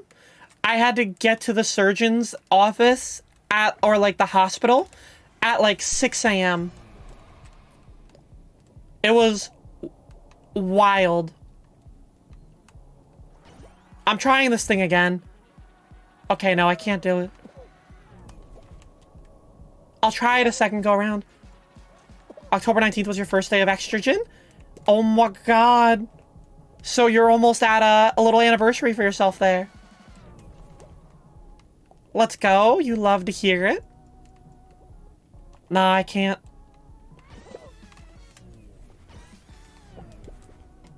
Uh-huh. Is that what you wanted there, buddy? Oh, what a move. What a move. Good maneuvers. Okay. Yeah, I don't think I can make that anymore. Oh, well. It's like an all or nothing. Oh, how did they recover there? Okay. Knock him down? No. Come on now. Get into the pit. Ooh. No? Okay, this person's gonna run out of space eventually with their jumps. Oh, that sucks. I bonked my head.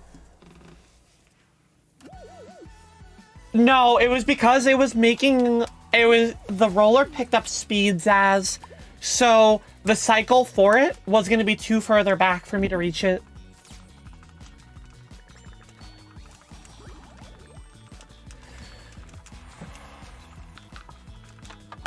We're level 56 on the battle pass. Bonk goes the weasel. Okay, you got me there. But yeah, I'm probably, like, the anxiety that I had of calling my doctors, getting new doctors, I don't even technically, I'm supposed to get a call in October for a new office that works with queer people and can help me get my hormones, because I want to change up where I get them, because my current doctor where I get my hormones isn't really helpful. That's Miku skin is adorable. I love it. I haven't changed it really since I got it, M. It's a vibe.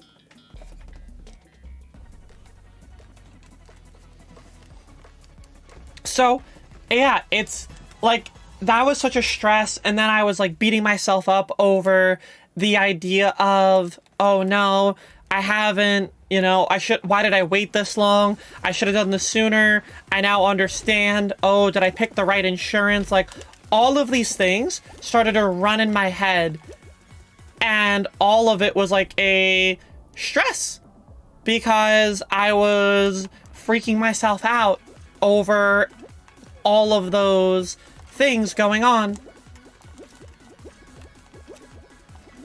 And so I now feel like I have a direction that I'm going in, which is more than I can say before, but it was still a very you know, anxiety-ridden event. And even, like, when it came to contacting the doctor's office, I went out of my way to email them only because I didn't want to make a phone call. You want blue hair and pronouns too? Well, I mean, you have pronouns.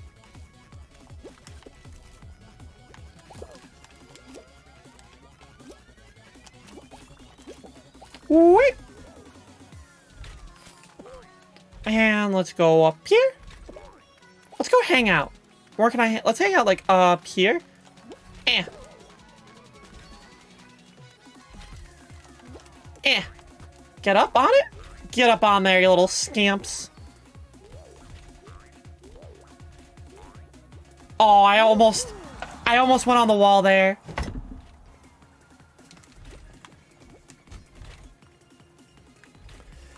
You don't want to destroy your hair with bleach? I get that. Now, my red, I actually haven't had to bleach in order to get, like, I recolored my hair earlier in this week, and we didn't have to do any bleach for it.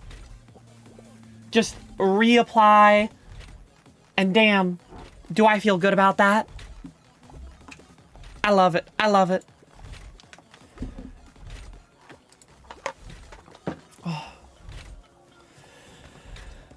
So yeah, the doctor stuff is probably where I'm at, like, my most scariest point right now. With, like, trying to figure out where to go. However, there was news that came out, like, a month ago about how it's now going to get easier for people to get, like, major surgeries because you're only going to need one letter instead of 2 letters of, like, recommendation. So I'm feeling more confident that my major surgery can come next year. You bleached your hair like 4 years ago, kind of destroyed the curls, but it looks good. Yeah, I know everybody. My cousin owns her own hair salon, so she talks about how, you know, bleaching is, and she was like, I want to avoid bleaching your hair because it's so healthy. So we've never gone out of our way to get it bleached. But I know that it can be like that. You want to dye your hair some kind of pink? You dyed it blue last year, but it faded already. Well, I will say, you dyeing it blue last year, and it's already faded, like, yeah, people tend to need, like, a touch-up on that. So if yours lasted almost a year, that's really good.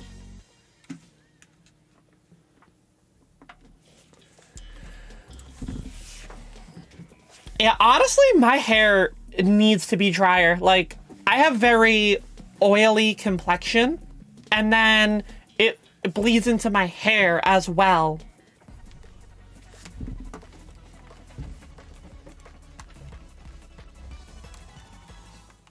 And let me tell you, that definitely, it was too dry. Oh yeah, I can imagine. You remember needing 2 letters for your surgery? And your docs refused to give it to you 1 month before you were supposed to fly to San Francisco. Thankfully, a doc who was sympathetic on the quick. You know, I'm glad that you were able to find a doctor who would do that quickly for you. That's actually really nice to hear. Because I know that's not obviously the case for everybody.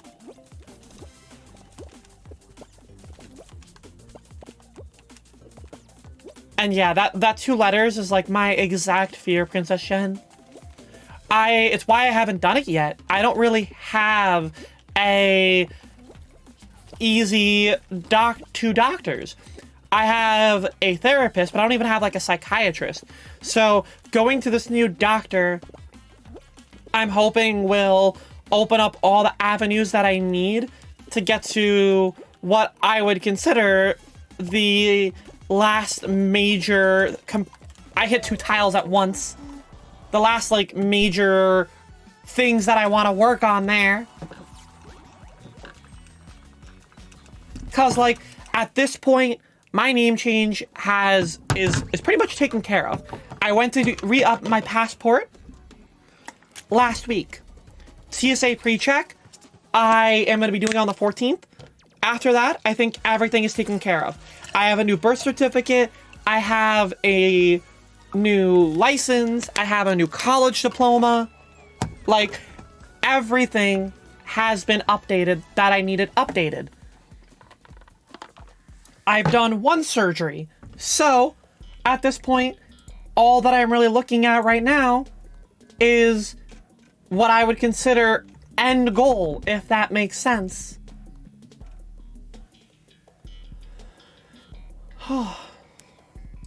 But I think that that's just, you know, a me personal thing.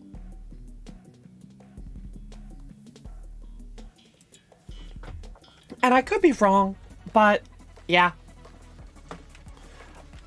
I remember for me and my first surgery, I almost couldn't get it because I had to get an EKG before the surgery, and my doctor was like, "Hey, you need to go to a heart doctor before I'm comfortable signing off on you based off of your EKG." And I was so worried that I wasn't even going to get an appointment in time for the surgery. But everything worked out. I was able to get it in time. But that was like a real worry that I wouldn't have enough time to get to that doctor. I was like, if you're going to make me go to a heart doctor, you have to make sure that I can get an appointment. Because if this reschedules, I'm waiting, you know, 3 to 4 months. The original schedule time for my surgery, chat, was supposed to be in March of this year.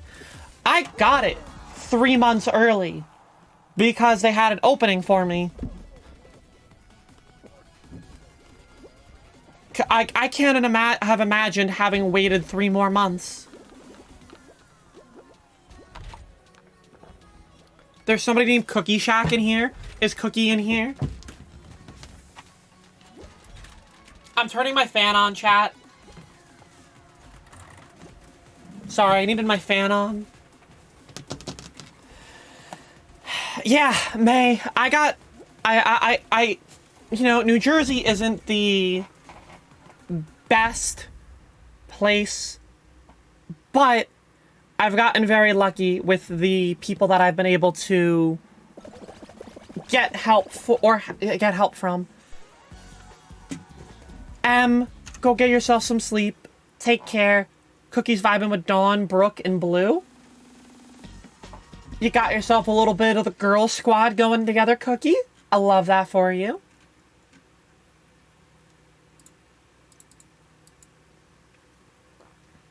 Your wait for GRS was supposed to be 1.5 years, but they moved you up over a year, and when you asked to push it till winter break since you were in college, you know, that is very understandable to do it then, since you were in college, especially because then it gave you enough recovery time.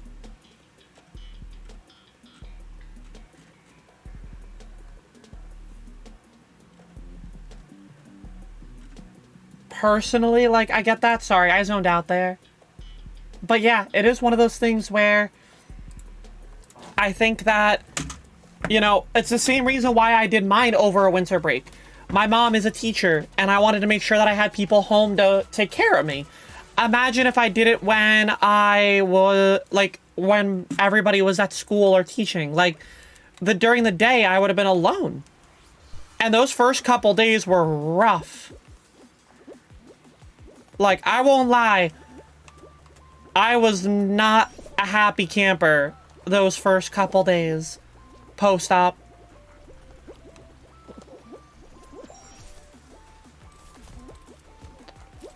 But I know that, you know, it was for the best. You're so tired of the new Future variant. I just want the Miku event to be over with so that we can start seeing some variety again. And also, so maybe people will play solo show, and I won't only ever get 40-person lobbies. Yeah. Like, it's the same 20 levels, and I'm gonna be honest, it's definitely making it harder for me to want to consistently stream this game, because there just isn't enough content coming out.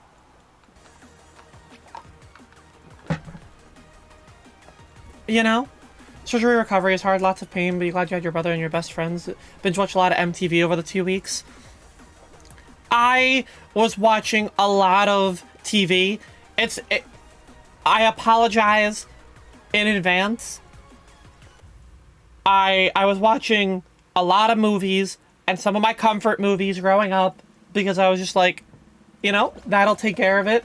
And then I would like scroll onto the TV and I'd find, you know, like some other things that I wanted to watch. And it was always like, I would get bored. I downloaded games that I could play on my phone. I have games on my phone only because of that surgery. I think what I'm more concerned about in terms of surgery recovery is the next one, Princess Jen, because obviously that like first month is going to be a lot of not really even being able to sit up and, you know, all the recovery things that you have to do, let alone not even really feeling like I can stream.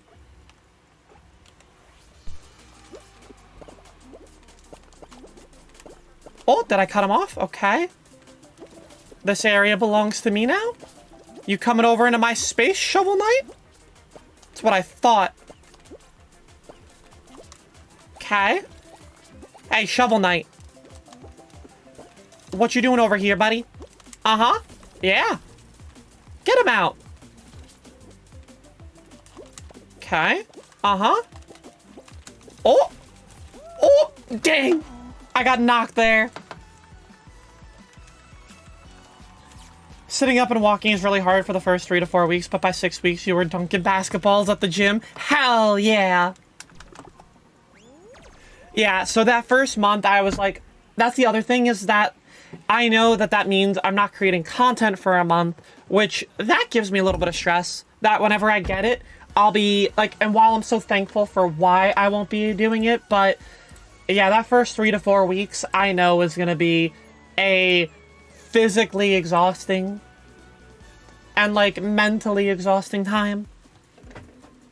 Actually, chat, before I queue into this next game, I want to use the bathroom. So I'm going to put up the BRB screen and I will see you all in just a moment.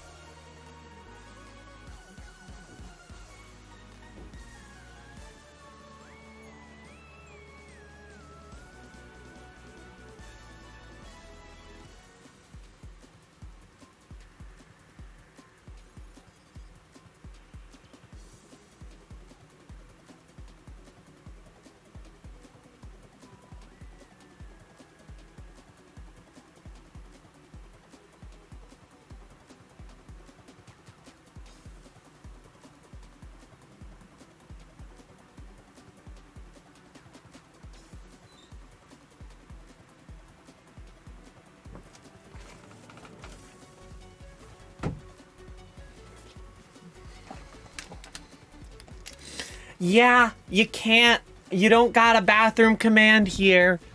You're gonna have to do what you want without a bathroom command. All my chat, I know, you're in distress. What can you do without the exclamation point bathroom? Aside from, you know, do a bunch of different commands.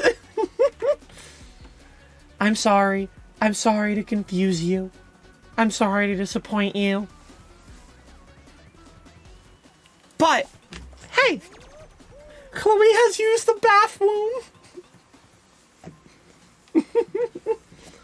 Actually, it's only been one time so far, boo.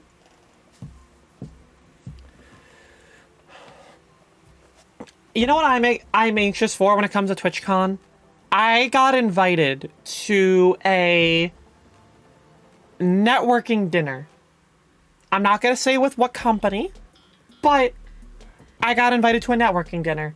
And then there's a dinner and then like a, you know, like chatter party kind of vibes. And I am Sadie, thank you for the follow. Welcome to Gets Better. Yeah, I'm so excited for that, Hazel, but I feel like I'm gonna be the small fish in the large pond where, like, I don't know the size of all the other creators that got invited, but I'm immediately, like, when that happened, I got imposter syndrome. I was like, am I gonna be, like, not even considered, like, and nobody wanting to talk to me because of that? Like, they're gonna be like, what's your viewership number? And then you say it, and they're like, okay, you're not worth my time. Like, again, I know that's an extreme, but it's like, I'm gonna go, and I'm gonna make sure that I try to enjoy myself, but, like, damn, do I have that, like, bit of worry in my head. The imposter syndrome, yeah. I'm gonna deal with a lot of imposter syndrome being out there for TwitchCon. Let me tell you. That's probably gonna be, like, one of the worst things. You're gonna head out, enjoy the date, Autumn. You deserve it. Viewership numbers aren't as important as you think you are. Oh, as somebody who has been streaming for 5 years, Jen, I know that it's not, but at the end of the day, when it comes to, like, networking events, sometimes, and, like, brand deals, sometimes they look at that number, unfortunately, even though we, as, like, content creators, shouldn't value ourselves based off of our viewership number. I know that we should, will unfortunately be judged in, like, certain brand deals and stuff like that based off of, you know, CCV. Yeah, let us know, Autumn.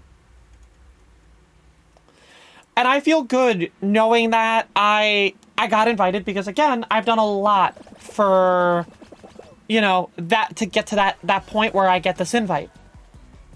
And I'm happy to be going, but there's that negative thought that's, like, playing in my head that's, like, telling me the imposter syndrome.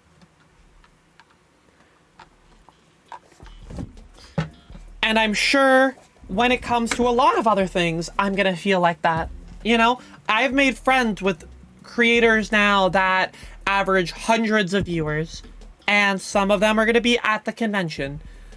And, you know, at times, I almost look to myself and I see, and I'm like, I hope nobody ever thinks of me as, like, clout chasey or anything like that, because that gives me, you know, a little bit of anxiety and a little bit of stress, because, like, I think these are people that are genuinely cool that I want to spend time with, but people like to think what they want to think.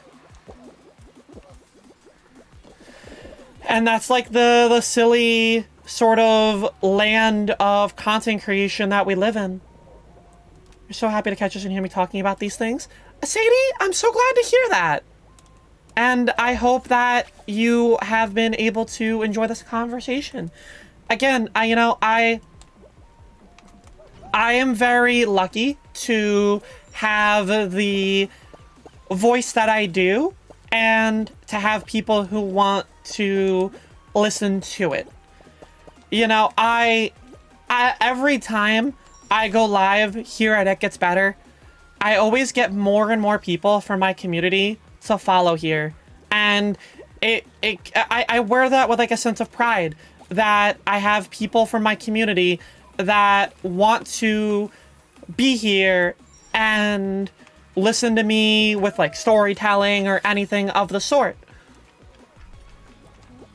You know, a lot of you have sat here and listened to my stories working with this charity for a year now. And, you know, some of you know that these contracts that I do with It Gets Better are only, you know, 6-month contracts. So there's a chance that I potentially am not re-signed after, you know, after this venture. I love working with this charity. It's been such a sense of pride working with them. And the fact that I can have people that want to listen to the stories that I have, it means a lot. You know, it speaks to your community with how much you've accomplished and people who support you. It really has, Hazel. Like, I know that obviously this isn't without even looking at the number, it is less than what I would have on my normal stream. But the fact that I can have so many of you here and there's still a conversation to be had, I think that is such a, you know, surreal feeling to know that I have been able to grow and help foster a community here. And I have been working with It Gets Better's Twitch channel since it started. It's only been doing this for the past year. And I think the most wild part for me personally is that I just, it's you know, I've been able to watch this thing grow. I've been able to see all the people that it's been able to connect and the events that we've done. I worked with American Eagle from it. Like, even just looking at the beyond the brand aspect of, you know, working with It Gets Better, I really have just enjoyed knowing that there is this place that I have people that just want to hear my stories, hear my experiences. You just got here like 10 minutes ago. It seems like such an amazing place. Sadie, and it really is. And let me tell you, like, there are more than just me that streams on this platform. There are other ambassadors, and there will be other ambassadors come the next time that, you know, streams happen. Let's take a look right here. Like, all of these people are past and present ambassadors who worked as an ambassador for It Gets Better. These are all people who might stream on this come 6 months from now, or, you know, maybe this is the last time we see them. And I think that what I want to share is people understanding that it's more than just me here, and I want other people to possibly hear other stories more. If I can get you to want to listen to another streamer aside from me on here, I think that goes such a long way.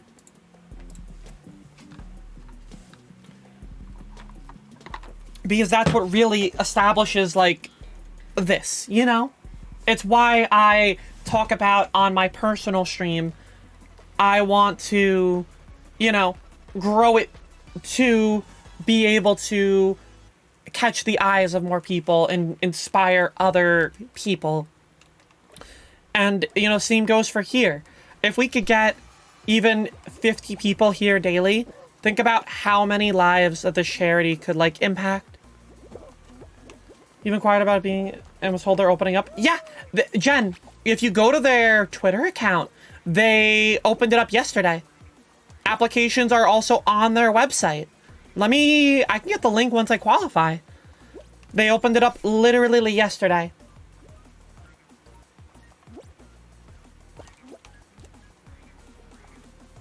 So let me get that for you here. Just gotta, you know, hopefully make it through this race, and then I can do that. Okay, that's one less person in front of me. I think there's not 14 people in front of me. I think I should be fine. As long as I don't mess up here. Okay. Yeah, I'll be fine. Cool. Okay. And we're in. Wow, I got 6. Alright, let me get that for you here. Itgetsbetter.org. Okay. And then let me see if I can get to their partnerships. Let's see here. Okay, again, I have to find it real quick, so it's taking me a second. Let me get through here. All right, I got it. We're good. It's on there, and then if you scroll down, there is an apply now option.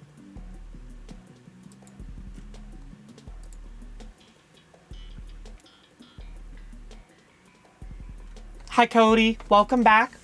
I hope you're doing all right.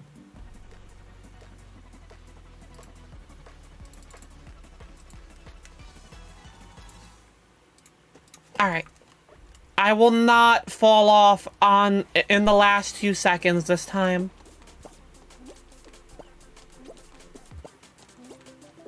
You're right, I won't. Oh. Just been trying to get everything done before next week at work. I feel that. Legitimately, once Sunday comes around for me, I am gonna be feeling like, oh my gosh, it's really here. Like, I am going once, because like Sunday's my last major tournament that I have coming up. So after that, it's just, you know, 3 days between then and when I would go. It's crazy to think about. It's crazy to think about. Thank you for the link. Used to be very out and active for the community. Would nice to do that again. You miss being an activist. Fingers crossed for you, Jen. I hope that it works out. And at the very least, you know, you have a voice clearly that you're showing here. And I'm sure eventually we'll have more and more people that want to listen to your voice. That's my hope. That's what I keep trying to tell myself. I keep trying to reassure myself that people will want to hear our stories and our circumstances and all of those things. It's just a matter of getting to that point with, I guess, like the platform in general. You know, one of my goals is to be not only an ambassador for It Gets Better, but I also want to be a Twitch ambassador. Because I want to try to help make a little bit more of like an impact on Twitch and be a voice for the community that might not be able to speak up right now. Because there are a lot of, you know, queer individuals who maybe don't speak out because they're afraid of doing so, or they want to speak out but their voice is too small to get heard sometimes. And those are all valid things to deal with, even though we shouldn't have to, but it's understandable feelings. And so, I feel like if I want to, you know, get to these higher points, I want to keep having this advocacy to be able to talk about all of these things and get people to feel like they can also use their voice for the same reason.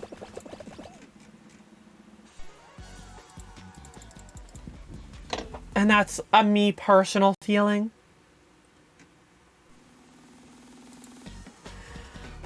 And I hope that one day I can do it, and who knows, maybe TwitchCon will present me opportunities. Maybe I'll interact with some more Twitch staff and I'll be able to, you know, do these things. I know we have a couple of It Gets Better representatives and ambassadors that are actually going to TwitchCon, and I think it would be super cute to try to get a couple of us to meet up together at the convention. I know Joyful Jupiter is going,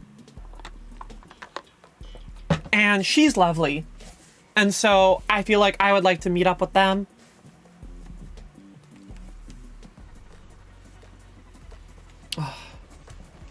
Chat, I am getting hungry. We getting close to dinner time. What's the dinner plans for some of y'all? What's the news? What's the vibe? You know what I need? I want to get a hexering. I think hexering is just becoming my favorite level because I always talk about how I want to see hexering.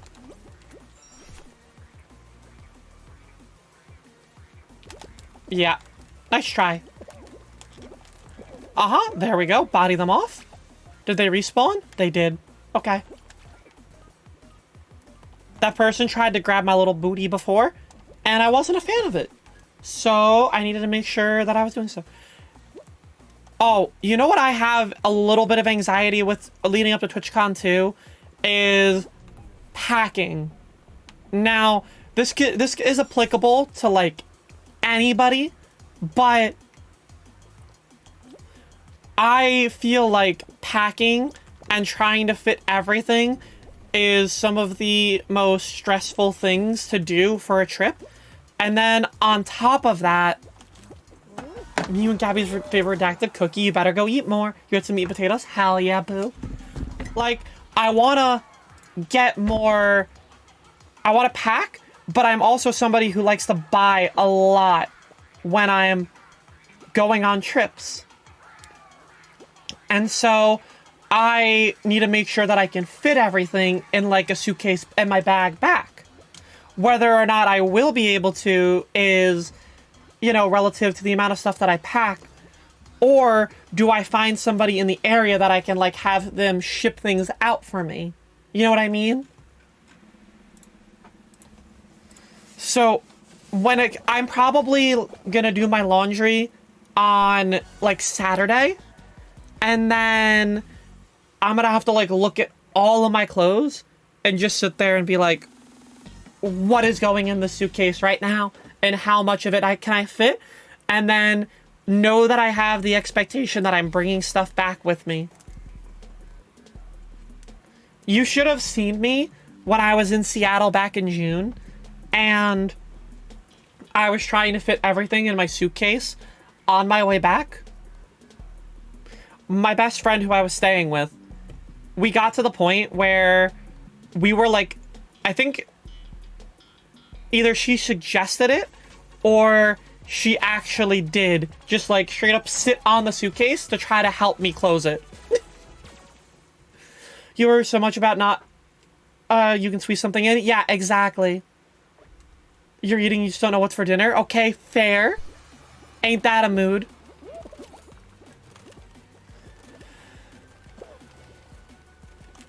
You miss living in Washington? Such a beautiful mistake. So yeah, I really want to move out to Seattle for pretty much that exact reason. I think that it would be a great area to live in and a comforting one, let alone just like how nice the people were and how most of them kind of just kept to themselves. There was no judgment. You're contemplating bringing a computer? So I can speak from experience.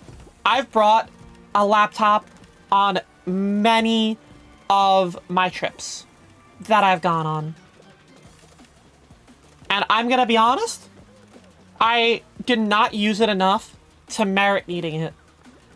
Especially having a phone, and a phone that is the size that it is here. Like, look at this phone. Like, this is a large phone. I feel like for me to pack a laptop, I'm gonna pack my Nintendo Switch because you know, as somebody who lives in New York, you can understand this as we have 6-hour flights. But Genshin dailies? Genshin's on mobile.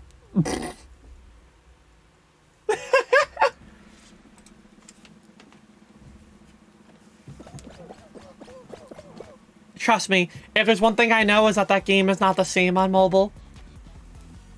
Last trip you took, you only brought your tablet and you only used it when going to bed. Yeah, I feel like I surprise myself with how little I'm actually sitting on anything other than my phone when I'm on a trip. Like, I'm only gonna pack my Nintendo Switch because I have a 6-hour flight and I want something to do on that flight. And my flight leaves early in the morning, like before 9 a.m. So I know that I'm going to be trying to keep myself awake, or I'm going to want to sleep because I'll have gotten up really early for my flight. But on the way back, I'll also need something to keep myself occupied. You were the only one to live this. Think you'll get 10 shards? Yeah. Good thing all you'll get are 10 shards for surviving rhinos.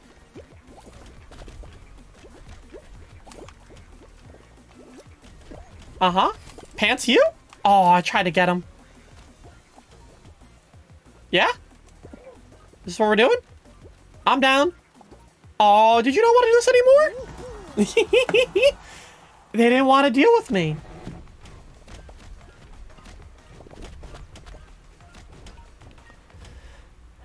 As soon as I try to give them one little quick little tug. Alright, let's get a good final here.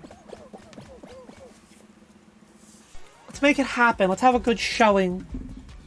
Yeah, I think I'll probably move West Coast when I get to a point where I can afford it after my surgeries.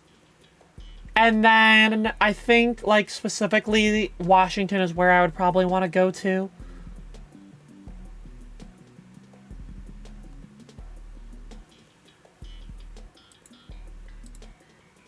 And I think that's just, like, a personal thing with me.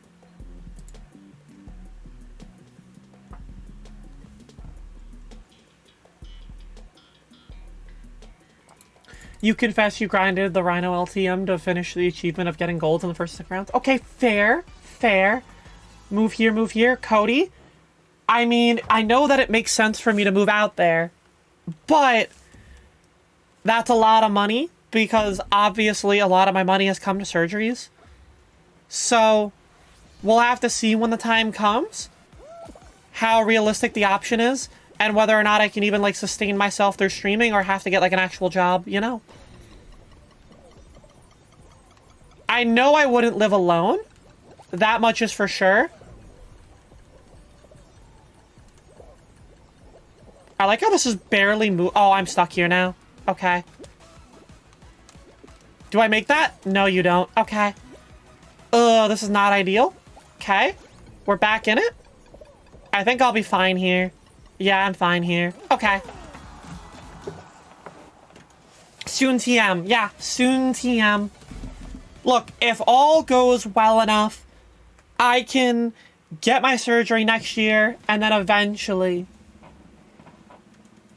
Steven's over there and has so many connections. Yeah, but I also know specifically where Steven lives is expensive. When you have to move by Cody. Oh, well. Yeah, I'll just move in with Cody, his partner, and his 2 dogs. I'll just third wheel it.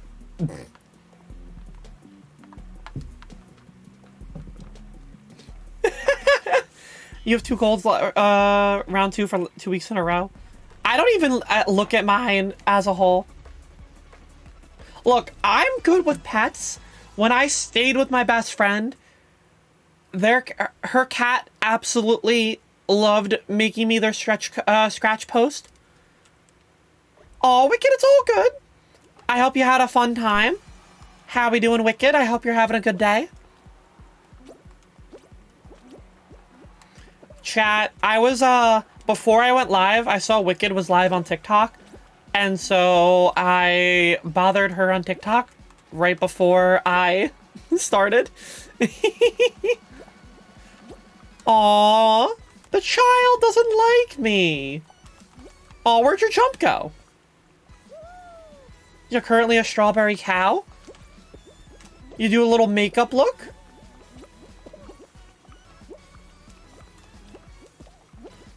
Hey, where'd you go, buddy? Oh, hi. Yeah, remember me? Here, let's do this again. Full hold me right now. Almost.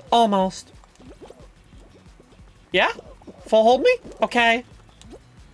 Do you want to keep doing this? Like, I'm fine with this. Look, it's not going to get you anywhere. All it's doing is getting you almost out.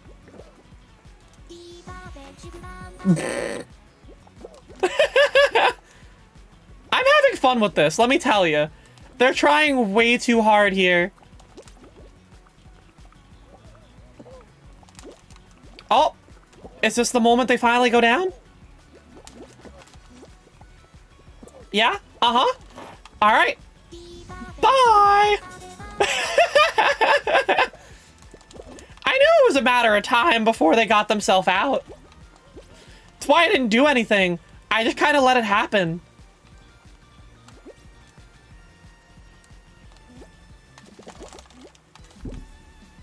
Okay.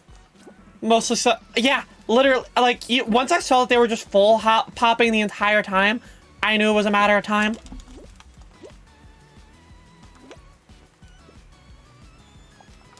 Up there, yeah, they're going for the old school tactic of holding out your arms to try to keep yourself from getting grabbed.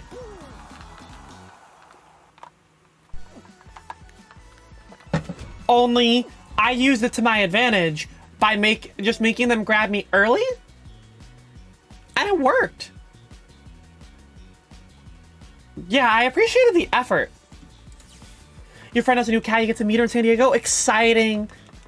You're gonna go take pics? Yes, Wicked, do it. Take those pics. Yeah, they really thought, Cody. They really thought. Okay, I know I just went to the bathroom like 20 minutes ago, but I really have to use the bathroom again. I apologize. I'm gonna put up the BRB again, and I will see you all. Oh, not that BRB. That BRB.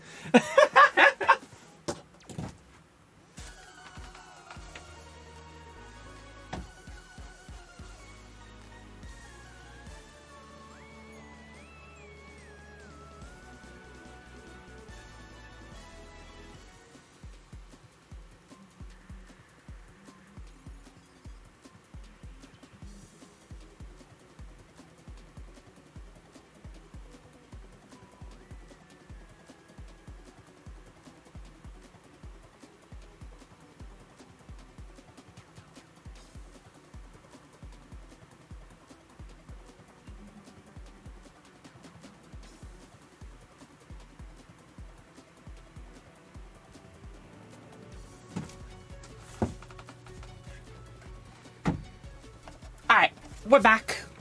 We're back. Let's get it. Let's get it. At least I gave you the gameplay audio and you weren't sitting in silence this time. Alright. You're moving really soon? Yeah, it's a very exciting time for May. Yeah, 420 times, let me tell you.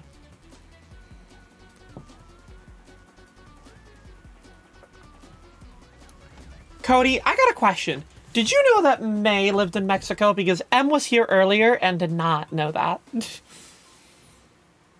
And now I'm curious how many people in the community are aware of that. Oh, you did? Okay. Glad somebody knew. You already did. Cookie, I know. I noticed, and I couldn't help but laugh. I am loving the nails. Let me tell you. You want to know a way to like just win my heart over? Just get me some nails. Like, I'm gonna be absolutely in love with these. I just keep like playing with them, fidgeting with them. It's been great. Why did it take me so long to do these? See? Anxiety. Anxiety. It took me way too long to get these done. And now I'm like, why did I not do this sooner? You know? This is your sign. Go do something that you've been wanting to do. And you're giving yourself anxiety. They are acrylic. Acrylic, not too long. A little bit of an almond shape. And we took a fall color that matched my hair.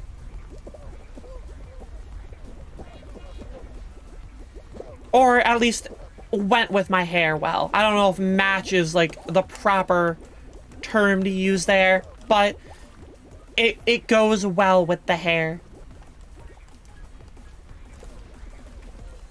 And yeah, I am definitely a fan of the acrylic. I always thought I would be, but I always said I wanted to go with a friend for my first time. And instead, I just had my sister literally drop me off at the place that she goes to, and that was that. I've never tried to go on those platforms to know that that's how they worked. Okay. Yeah, I wanted to get myself all, you know, nice and feel good about myself right before TwitchCon. So I did my nails, I got my hair done, I'm gonna, you know, do my laundry. Maybe I'll go shopping when I'm there, like the first day I get there. Try to find some clothes. See, that's what, and like that's, I was talking about this before. That's what I was trying to figure out. Do I pack, like, 5 days worth of clothes for this trip? Or do I pack, like, 3 days with the intention of knowing that I'll buy more clothes? And then I can just wear that. The thing you've been anxious about is getting a mullet, but you found a very queer and inclusive salon for a consultation. Oh, Hazel, let's go. I love that for you. Let us know how the consultation goes. That's so exciting.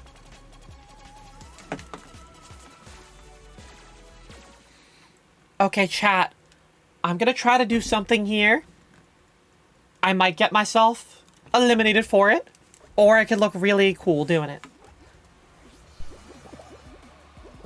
Let's see what the answer is gonna be. Okay. Alright, you go first. You go first. Uh-huh. And they fell? Oh! Oh, no! Well, I tried to look cool. I tried to look cool.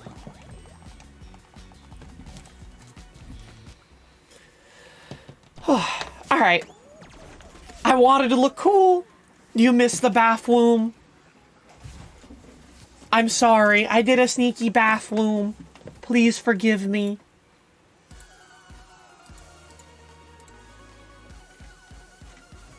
Ooh.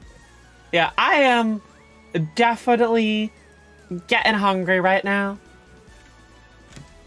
I'm feeling good.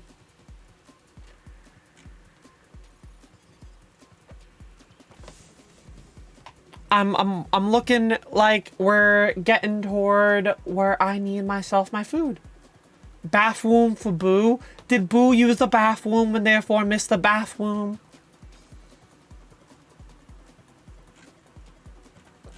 Am I ordering to... I actually have not ordered food since... Did I order it on Sunday? I think it was Sunday or Monday. Maybe it was Monday. I think I ordered on Monday. So I've been pretty good about not ordering. We have a lot of food in the house. There's some meatballs, some chicken parm, some rice. As much as I want something else, it'll probably just be easier for me to just eat something in the house. Especially because once I'm gone next week, there will be significantly less eating.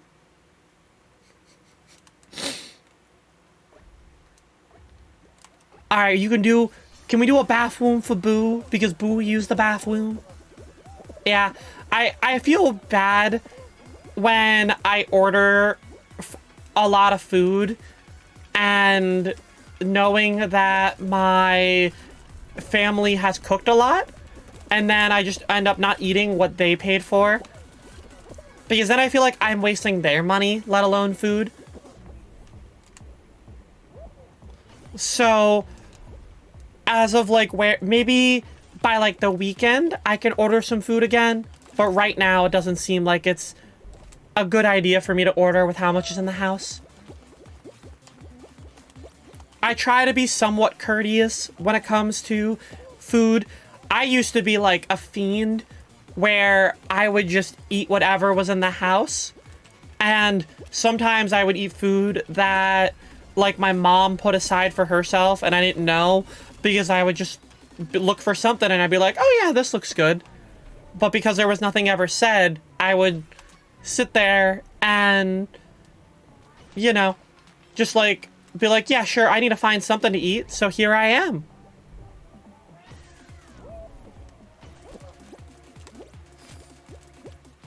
Alright, we in there. Now I at least ask every time. I'm like, hey, is this put aside before I eat it? I'm better now. I have less of an appetite, which helps.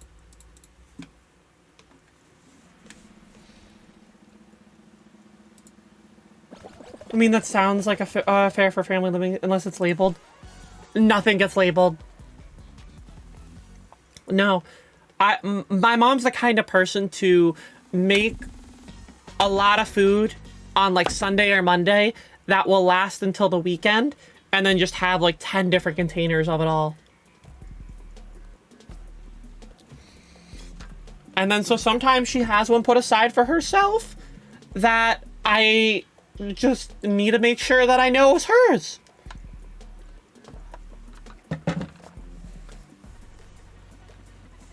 And it's only her that affects, because my sister will never eat leftovers, and rarely do I see my dad eat anything in the fridge aside from when he needs sauce for the pasta he makes. I can tell you, when I had roommates in college, I didn't label anything, but also I lived with my cousin and an ex-friend.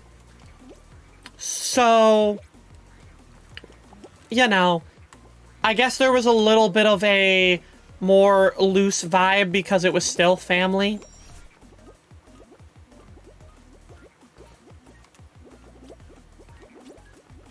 My cousin is like one of the few people that I actually have my family, or in my family, that I actually like keep around my Twitch stream.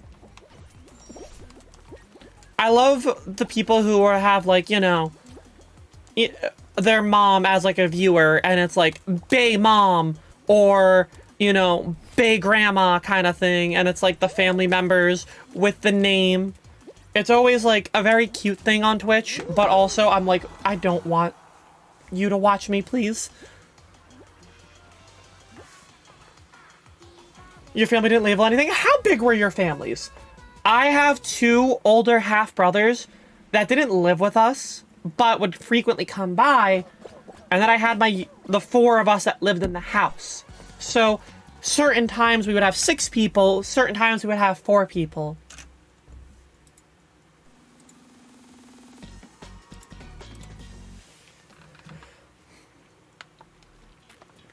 Four of us, but you're 10 years younger, so you're kind of an only child. I get that. You know, my oldest brother is 33, and my sister just turned 21. So, pretty significant age gap between the two.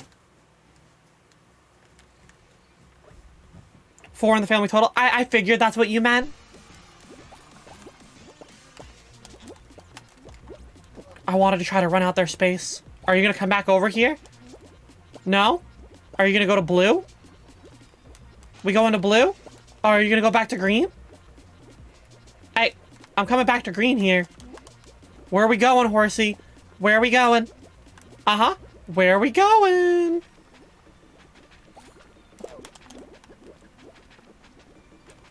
Come on, horse.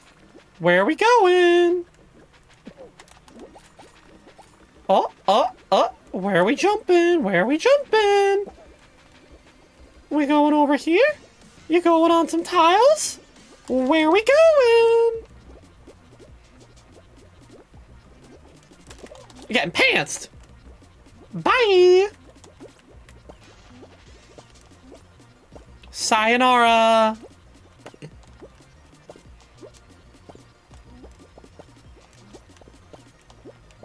And now we'll just go back to hanging out. Nice, easy, making it through.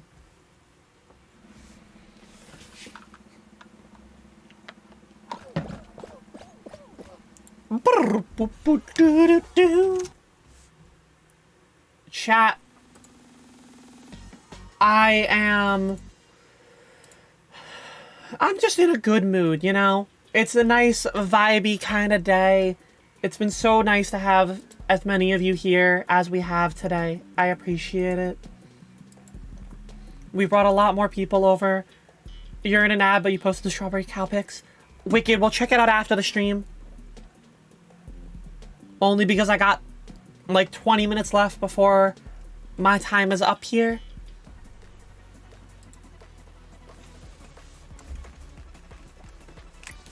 We're wiggling. We're wiggling. Wiggle, wiggle, wiggle, wiggle, wiggle. Yeah. Do the wiggle. Yeah. Alright, 7 qual I want to please get a Hexa ring after this round.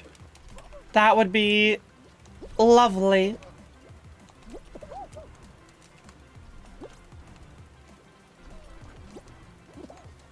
Alright.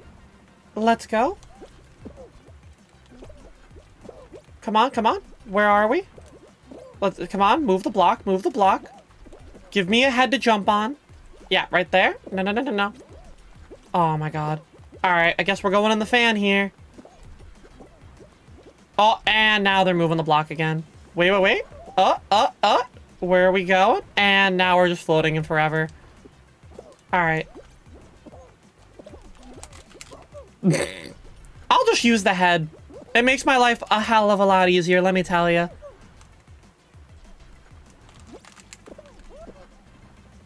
Sometimes you just gotta use the head.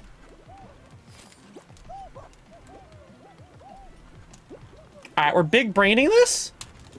So the- oh, I messed up. Okay, maybe I'm not big braining it. Maybe I'm out. I think I'm out. We'll have to see. Uh-huh, jump, jump, jump, jump. Okay. Uh-huh. Climb that. Oh, I'm out. Unlucky. 8th place.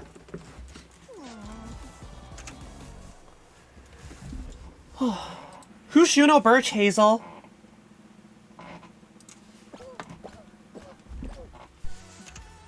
Oh.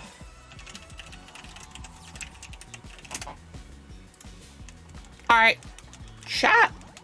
I'm gonna win this one. I guarantee I'm gonna win this one. It's gonna be there. She's an amazing trans drag queen. Oh, gotcha, gotcha. That explains why I don't know her. Unfortunately, drag culture goes over my head. I know Cody is a big drag person, but I know, yeah, we have a couple of people who like drag. It was never anything that ever, like, I think it's because makeup and, like, dressing up for me. What if I don't, then what? What if I don't what? What if I don't win this next game?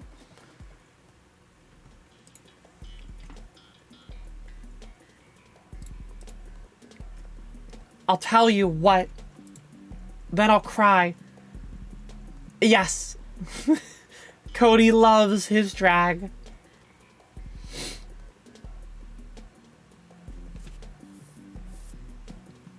Okay.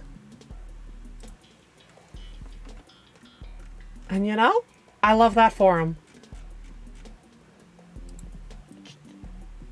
Yeah? Well, what's gonna happen is that if I don't win here, then I possibly don't ever end on a win over at It Gets Better, because this might be the last game that I have in time to play. See, I don't have gay club. All right, I probably do have gay clubs, but they're probably like 30 minutes away. If y'all ever go to New Jersey, you want a very gay area to visit, go to Asbury Park. Asbury Park used to be this, like, very not great area, and then a bunch of gay people bought a bunch of land for really cheap, and now it's just like the gay area in New Jersey. Like, it's the one place where you could walk around on the boardwalk and see 10 different, like, pride flags sitting outside of every restaurant.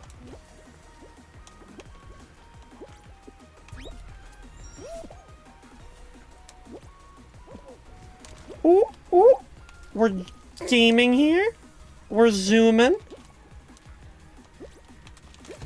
Whew. New gay jersey, yeah. New gay jersey, that's me.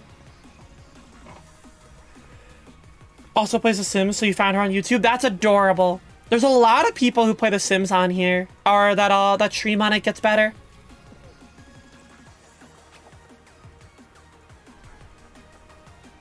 Yeah, I know Oklahoma's really wicked. I would not have thought that.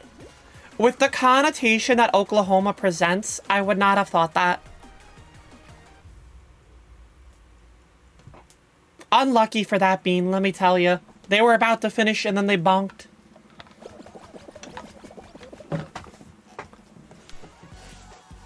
Oh, you said very little. I'm... Yeah, no, that doesn't surprise me. Never mind. I misread you. Oh, big stretch. Big stretch.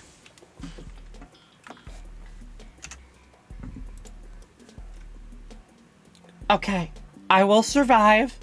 We will do this. Let's get there. We got a pronouns check from Hazel and a hydration reminder. Hey, what are your pronouns if you're here? My pronouns are she, her. What are yours?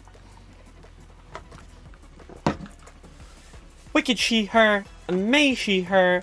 They, she for Hazel. She, they for Zaz. She, her for Cookie. Thank you for anybody who put their pronouns in. We always love a chat that will put their pronouns. Boo was trying to type she, her.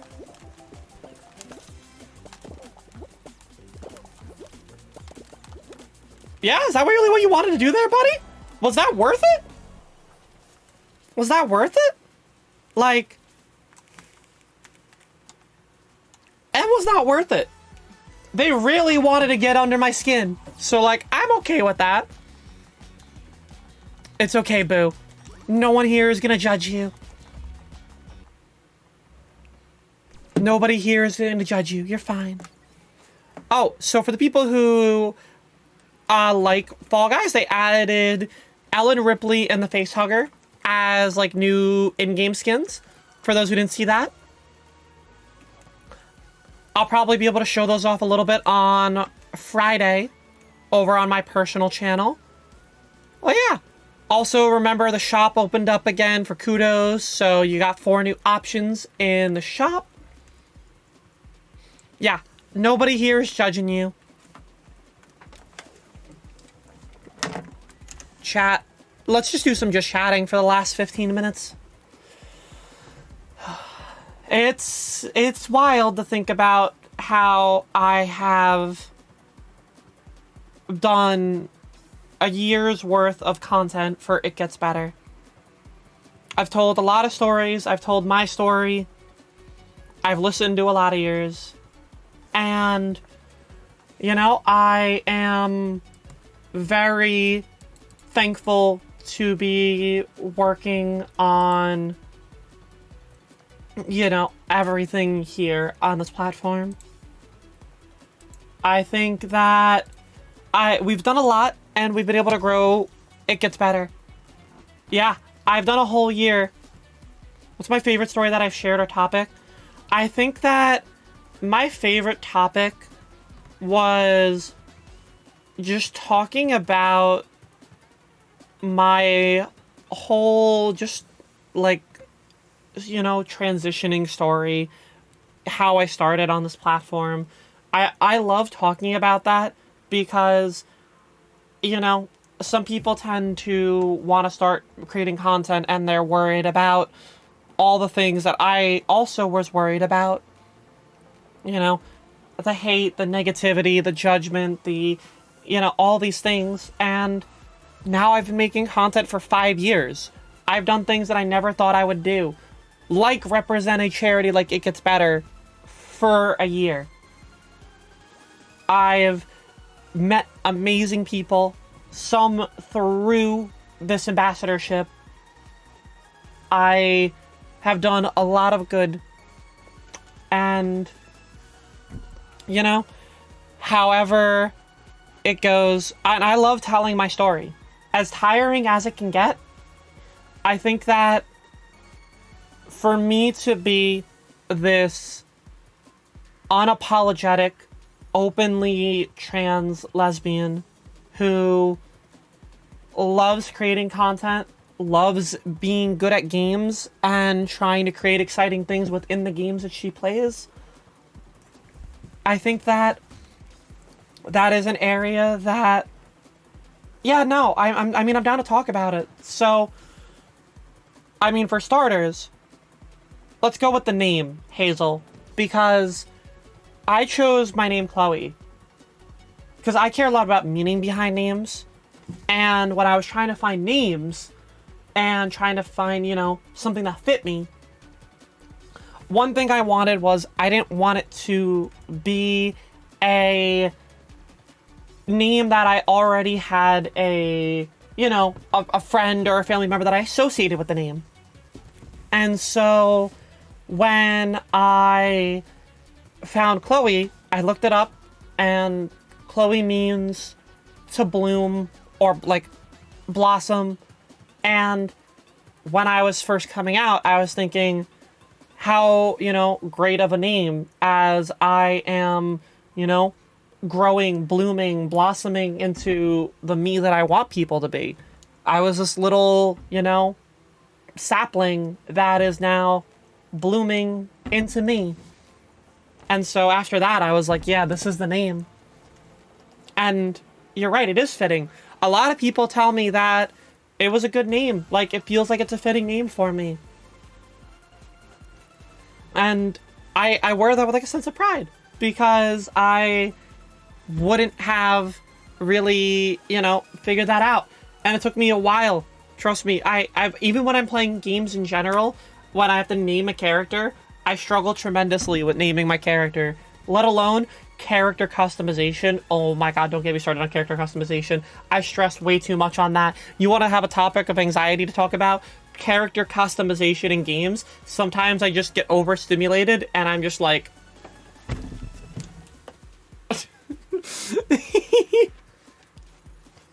But yeah, so in terms of like my actual coming out, I was in college and I first didn't have anybody really.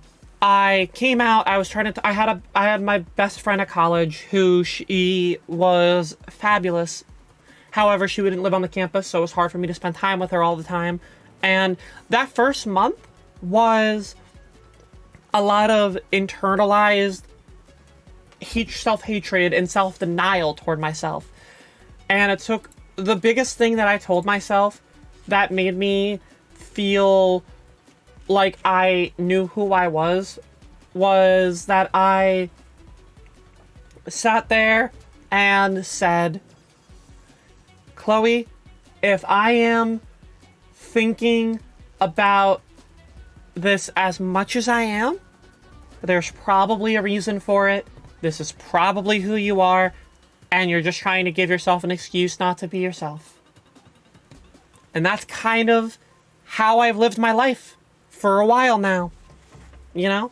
I feel like I have really tried to live under that feeling of, you know, if I'm stressing about it as much as I am, there's probably a good reason for it. And that's how I try to do a lot of like my transition stuff, you know? And I came to Twitch. I had one friend who I made. She is a cis woman who, you know, is just an ally, but she gave me a place of comfort and a place where I felt like I could start to explore myself. And fast forward 5 years, I'm still friends with her. We actually got partnered one day after each other. She is the reason that I stream, and we got partnered within 1 day of each other. You want to talk about that kind of cool, neat little thing? And I saw her stream, and I said, hey, this is what, you know, I want to do. I want to create a place where I can provide a space that I was provided with my friend. So that's why that's partially why I stream. I want a space where people can figure out themselves, explore themselves, while also having good and exciting content. And I think I do that. I really do.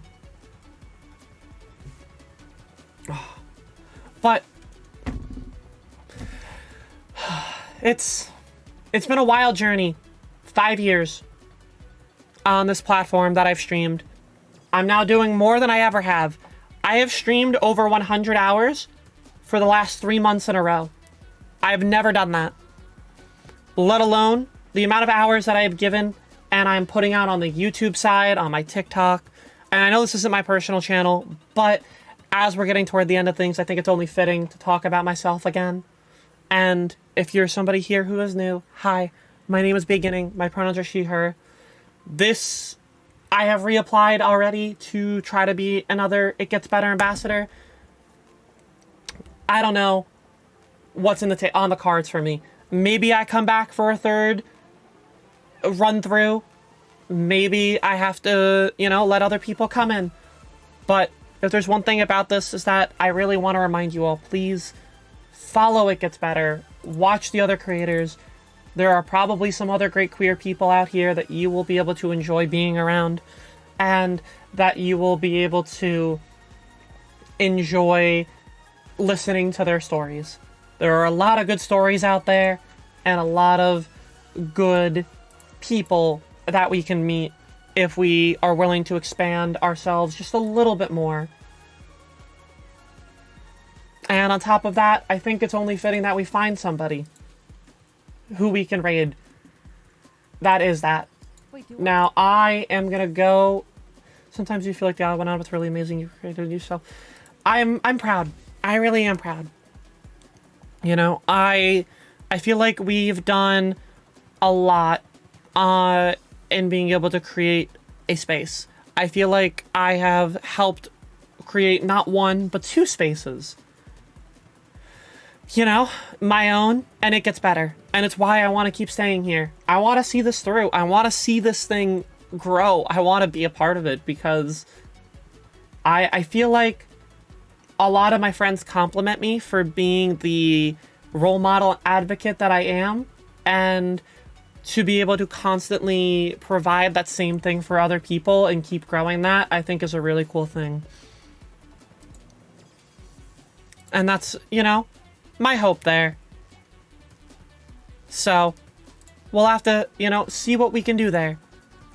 Now, I do have a raid, so I have 2 people that are in the community. One of them is playing The Sims 4. The other one is playing Phasmophobia.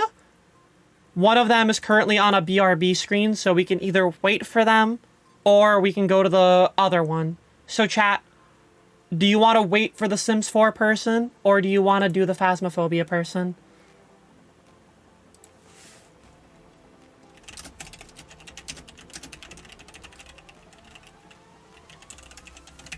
Let me see here.